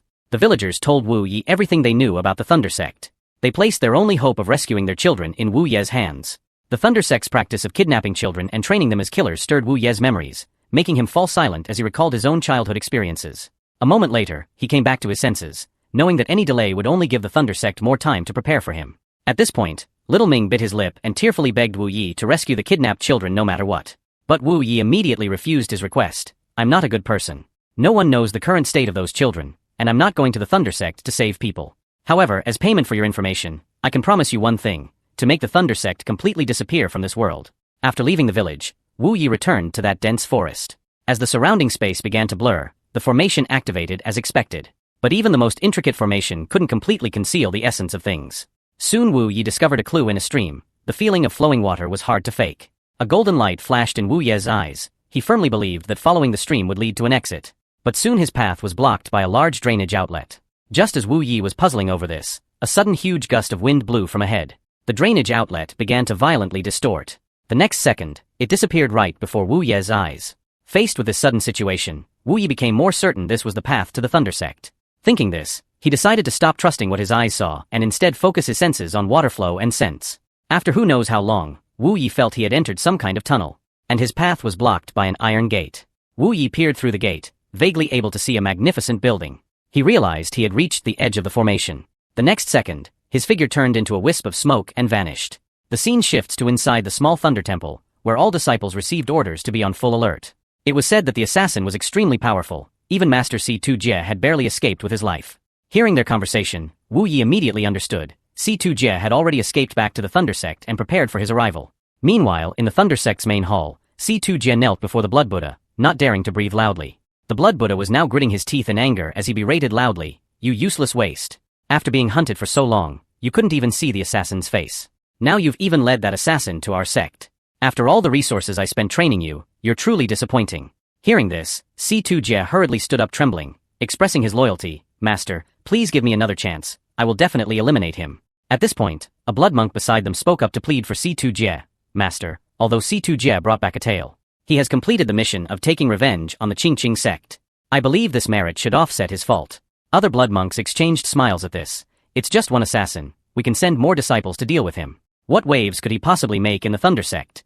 Hearing the blood monks speak so contemptuously, C2 Jie's heart sank. He knew well that Wu Ye's strength was beyond what the blood monks could handle, but he couldn't reveal this thought now. After all, he still needed the master's help to stay alive. This man is a madman. Anyone who dares to cross him, even from thousands of miles away, he would hunt them down until their entire family is destroyed. The atmosphere at the small Lane temple was extremely oppressive that night. The guard captain Mu Zhen returned to his room exhausted. The sect leader had ordered him to strengthen security and capture the assassin, but after several days of searching, they had found no trace of the intruder. Just as he was grumbling about Situ Jie causing unnecessary trouble, Wu Ye's ghost-like figure had already appeared above him. Before he could react, countless dragon threads had shot through his body. His limbs were immediately bound tight, rendering him completely immobile. Then, under Mu Zhen's terrified expression, Wu Yi slowly approached, and his face had already transformed to perfectly match Mu Zhen's appearance. Soon after, Wu Yi appeared outside a side hall. Two patrolling disciples hurriedly came forward and bowed. Wu Yi ordered them to end their assassin hunting mission and return to rest. Then he walked into the hall without looking back. He had detected an unbearable stench from the side hall, so he decided to investigate. As he went deeper, the foul smell grew stronger. Finally, Wu Yi stopped in front of a secret door. The stench was seeping through the cracks in the door. Wu Yi stepped forward to carefully analyze the smell. He found it somewhat similar to rotting food. Perhaps someone was researching poisons inside. Thinking this, he hesitated no longer and opened the secret door. A dark corridor with a nauseating stench came into view. Meanwhile, inside a cell at the end of the corridor, a white-haired old man was debugging a potion. A burly man was tied to a chair beside him. Soon the elder turned to the burly man with a maniacal laugh. He kept muttering about letting him be free soon. Then he forced open the burly man's mouth and slowly dripped a deep green liquid inside. The moment the liquid entered his mouth, the burly man began violently struggling. Horrifying screams continuously emerged from his mouth. In an instant, his body visibly began to rot at an alarming rate. Finally, he died in unbearable agony. Seeing this, the elder burst into mad laughter, saying he had finally succeeded. Just one drop of this poison could easily kill 10 strong men, and the sect leader would surely be pleased. At that moment, Wu Ye's figure slowly approached, speaking up to praise this extraordinary poison. Seeing it was Mu Jun, the elder's face was full of pride. He couldn't stop boasting about the poison's effects. Wu Yi listened with apparent amazement and asked the name of this poison. The elder proudly stated it hadn't been named yet, but guaranteed anyone poisoned would die within 7 steps. Wu Yi fell into contemplation upon hearing this. Within 7 steps. Why not call it 7 steps to the afterlife? The elder was quite pleased with this name, holding the poison vial lovingly like a child. But in the next second, a burst of energy suddenly pierced through his skull. Wu Yi took the vial and smiled softly, thanking him for delivering such an excellent poison. Just then, sparse footsteps echoed through the corridor. Wu Ye's eyes suddenly turned sharp. It seemed the hunting time had arrived. The next morning, roars of anger continuously erupted from the main hall of Small Lane Temple. The blood monks, carefully cultivated with countless resources, had all been killed in a single night. Blood Buddha cursed at his subordinate, "You useless fool. You didn't even know they had breached our formation and entered the sect." The subordinate replied he never expected the assassin could breach the formation so stealthily. He had checked all the dead disciples' bodies. They discovered that Mu Jun, who was responsible for the forest formation, had vanished. The subordinate believed if they could find the missing Mu Jun, they could find the assassin. That person must be hiding somewhere within the sect. Hearing this, Blood Buddha gnashed his teeth in anger and smashed his stone chair with one punch. "This is your last chance. Find him before he strikes again. I want to tear him to pieces myself." Countless corpses were carried to the courtyard by the disciples. The blood monk elder looked at this scene, grinding his teeth in rage. Their mighty thunder sect had been toyed with by a single assassin whose face and name remained unknown. He angrily asked a disciple about Situ Jie's whereabouts. Learning that Situ Jie had remained secluded without emerging, he became even more furious. Despite leading the assassin into the sect, Situ Jie remained indifferent. "Go quickly and tell Situ Jie to meet the sect leader in the main hall." Scene changes to Situ Jie kneeling in the main hall, not daring to raise his head. Blood Buddha, suppressing his rage, spoke coldly. "You said you would find a way to catch that assassin. What explanation do you have now?" Situ Jie, voice trembling, stated he had thought of a solution and would do his utmost to remove the restrictions on their sons. Hearing this, Blood Buddha fell into contemplation. The sons Situ Jie mentioned were children captured from villages, but what could those uncontrollable fellows do? Situ Jie raised his head excitedly, explaining he had mastered the secret technique to control the restrictions. Moreover, 3 of the sons had gained special abilities, and using them, they could surely capture the assassin. Blood Buddha harshly questioned, "The assassin came because of you, causing devastating losses to our sect. If you can't give me a satisfactory answer, you needn't continue existing in this world." Situ Jie's body trembled at these words, and he bowed respectfully again, saying he would stake his life on it and requested the sect leader to gather everyone in the main hall. Seeing this, Blood Buddha hesitated no longer and immediately ordered all disciples to assemble in the main hall. Soon, the remaining several hundred disciples of the Thunder sect gathered completely. Situ Jie spoke coldly to the side, "Come out." 3 young figures slowly appeared before everyone's eyes. Situ Jie bowed respectfully to Blood Buddha, explaining that the assassin must have disguised himself as an internal disciple to cause havoc. Now that all disciples were in the main hall, they would surely catch him with nowhere to escape. These children had survived after their restrictions were removed and developed special abilities as a result. Chen Duo possessed the ability to detect auras and could distinguish outsiders from sect members. Silver Ear, though blind, had extremely keen other senses and could detect signs of lying. As for the last one named Little Ma, his ability remained unclear. They only knew his killing intent had been infinitely amplified, with his mind filled with thoughts of slaughter. Hearing this, Blood Buddha impatiently waved his hand, believing Little Ma was a failed creation. Everyone serving in the Thunder sect had strong killing intent. Then Situ Jie ordered the children to examine everyone in the hall one by one. However, after the inspection, they still found nothing. The children all stated that the assassin wasn't among these disciples. This announcement immediately caused an uproar. Had the assassin already escaped? Blood Buddha was so angry his eyes turned red as he gnashed his teeth. "Situ Jie, is this the result you staked your life on?" Hearing this, Situ Jie broke into a cold sweat and hurriedly tried to explain. But Little Ma spoke up first. "Isn't he sitting right there?" As soon as he finished speaking, he charged toward the elders' seats. He looked at the Grand Elder with a half-smile and said, "You're the one we're looking for, right?" Little Ma's expression was excited as he let out maniacal laughter. "This is so interesting, can I kill you?" As soon as he finished speaking, the sound of clashing metal suddenly rang out as several sharp rings appeared behind him. Then with a wave of his hand, the rings spun like a hurricane, carrying dark red blood shadows as they slashed toward Wu Yi. But in the next second, Little Ma showed an expression of disbelief. At such close range, the target remained motionless yet completely unharmed. Wu Yi had restored his original appearance and was looking at him calmly. When Situ Jie saw Wu Ye's true face, his heart trembled as he recalled the time Wu Yi had hunted him, it still made him shudder. Meanwhile, Little Ma kept letting out excited shouts. How strange, why can't I hit you? As he spoke, his attacks accelerated, but the result remained the same. He couldn't harm Wu Yi at all. Chen Duo, who could sense auras, watched with an extremely grave expression. He detected that Wu Ye's control over internal energy was terrifyingly powerful. Wu Yi had woven his energy into fine threads covering his entire body, precisely blocking all of Little Ma's attacks. Then Wu Ye's hand techniques suddenly changed. He controlled the threads to instantly stop all the rings. Then he coldly said to Little Ma, "You're Little Ma, Little Ming's brother, right?" Hearing Wu Ye's words, Little Ma froze in place. Then he excitedly asked Wu Yi how he knew his brother. Seeing this, Wu Ye's expression softened slightly as he said, "So you haven't lost your memory. I met your brother and parents in your village." At this moment, Blood Buddha suddenly stood up and roared at his disciples. "What are you all standing there for? Quickly capture him."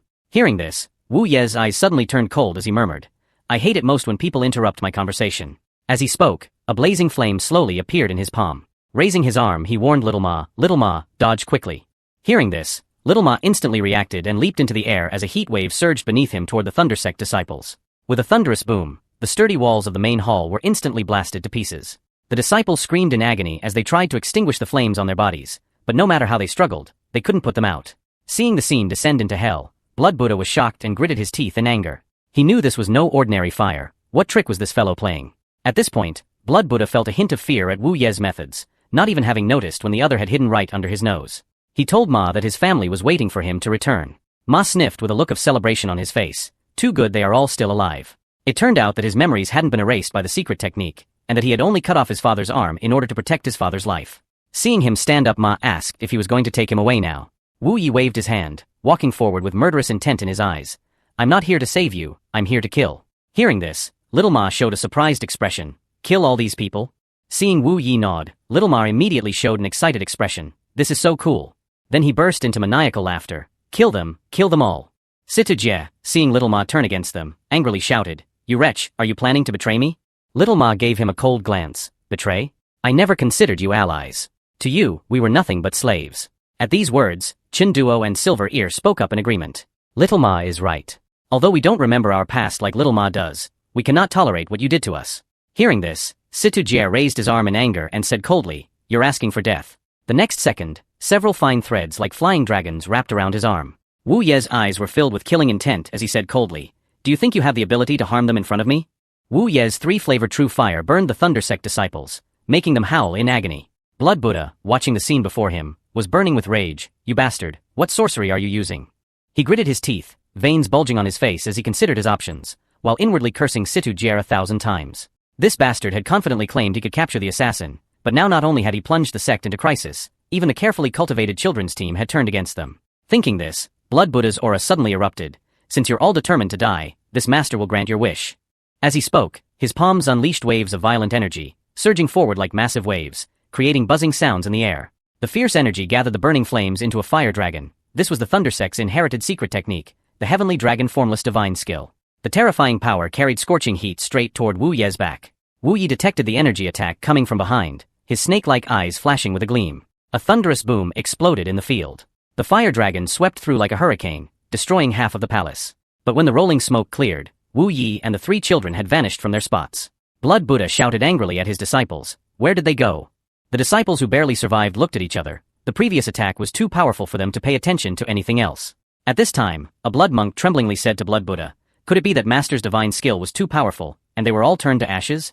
Hearing this, Blood Buddha cursed fool through gritted teeth. He was absolutely certain Wu Yi and the others were still alive. Go find them. Even if we have to turn the entire Thunder Sect upside down today. We must find those bastards and tear them to pieces. Soon after, they found traces of blood outside the hall. Following the blood trail, they tracked them to the Hall of 10,000 Methods. "Master, they must have been severely wounded by you and fled here. We've already sent people in to search. They should be found soon." But Blood Buddha had no patience to wait and strode into the hall. "I'll go myself." At this moment, Situ Jie looked at the hall's nameplate and felt something was wrong. Wasn't the basement of the Hall of 10,000 Methods where the mad poison master made his poisons? Thinking of this, Situ Jie's heart suddenly trembled. "Everyone, don't go in. It's a trap." But it was all too late. Most disciples had already followed Blood Buddha deep inside. Under the attack of colorless and odorless poison gas, the Thunder Sect disciples fell one after another, defenseless. In just a few breaths, more than half were dead or injured. Seeing this, Blood Buddha let out an angry roar, drawing the poison gas into his palms. "Everyone hold your breath." He tried to gather all the poison gas in one place to neutralize it, hoping to resolve the current crisis. Just as Blood Buddha was focusing all his internal energy, a sudden change occurred. With a flash of bloodlight, dozens of disciples behind him were suddenly beheaded.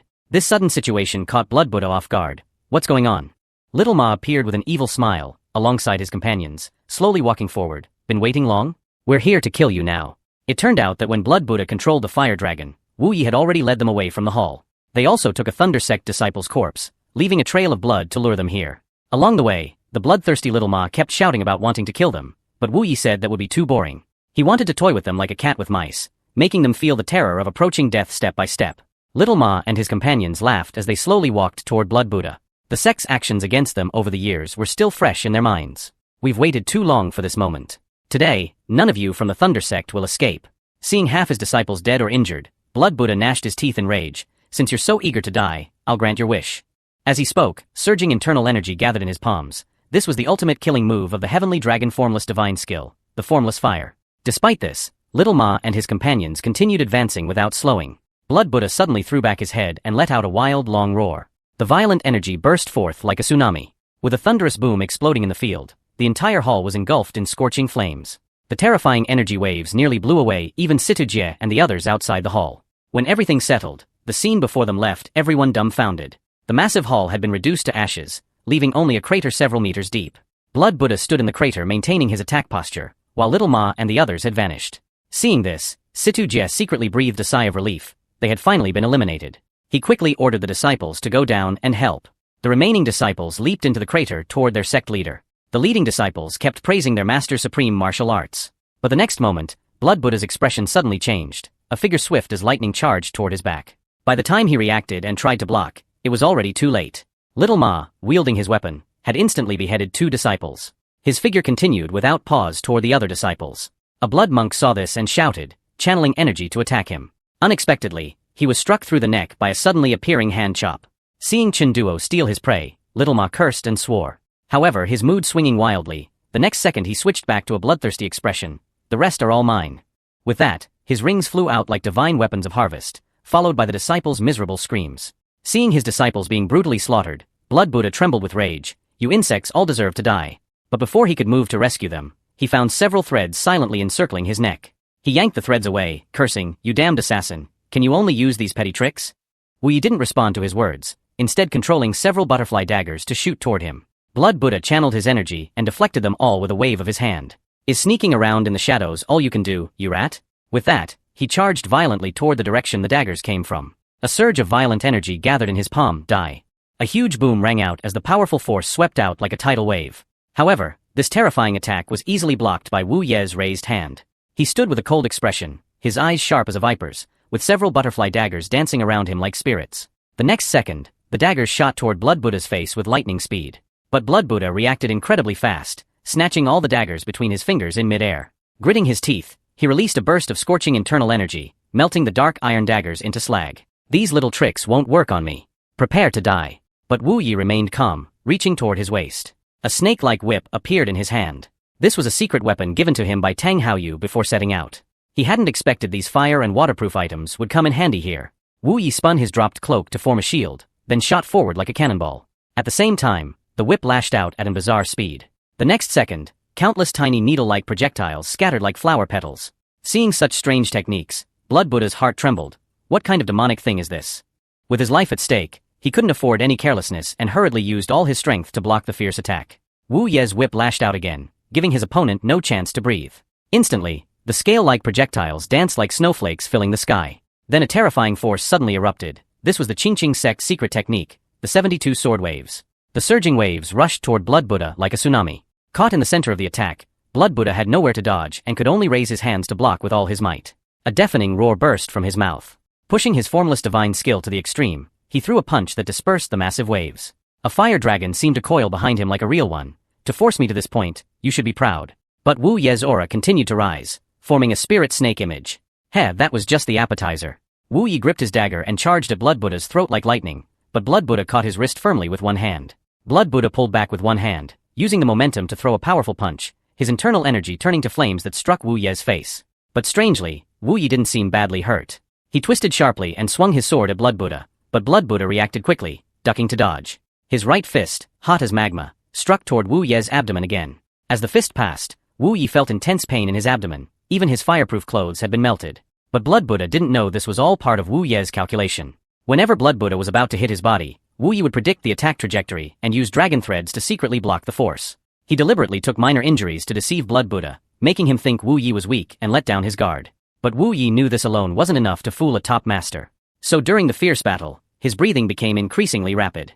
His sharp attacks gradually became slower. Seeing this, Blood Buddha let out cold laughter. Is this all the strength you have? With that, his internal energy surged out like a tidal wave. In the end, you're just a rat who can only play tricks. Today I'll tear you to pieces. Then his attack suddenly erupted with savage force, unleashing the full power of the formless divine skill with terrifying intensity. At the center of the attack, Wu Ye's eyes flashed with coldness. His viper-like sharp eyes analyzed the punch's weaknesses. A cold smile curved his lips as he charged forward. You can die now. Following this was a soft squelch sound as blood gushed out. Wu Ye's figure appeared ghost-like before Blood Buddha, his butterfly dagger precisely piercing his chest. Blood Buddha spurted blood, his face full of disbelief. But this strike alone wasn't fatal. You despicable bastard, you think this can kill me? Wu Yi coldly smiled and raised one hand, quietly channeling energy. Your true chi protection means this strike won't kill you. The next second, Blood Buddha felt a force writhing inside his chest, destroying his meridians. Even if you protected your body with true chi, you can't stop internal destruction. Blood Buddha's face contorted in pain as he let out an agonized scream. The force Wu Yi had injected exploded inside him. In mere moments, Blood Buddha's internal energy was completely drained, his body rapidly shriveling into a dried corpse. Wu Yi turned away with an indifferent expression, not sparing another glance at Blood Buddha who had served as his training partner. Seeing their sect leader dead, the Thunder Sect disciples were filled with rage. They all charged toward Wu Yi shouting, "Kill him! Don't let him escape!" Just then, a whooshing sound came from the sky. A figure crashed down like a cannonball. When the dust settled, the newcomer was revealed to be Jin Jieyu, who had been tracking Wu Yi. Wu Yi asked in surprise why he had come. Jin Jieyu laughed and said he was here to help, having finally found this place by following Wu Ye's trail. It's a shame we didn't get to see you fight Blood Buddha, and now we're left with this group of minions. Wu Yi waved his hand and walked toward the remaining Thunder Sect disciples. Let's deal with them before catching up. Today, no one from the Thunder Sect can be left alive.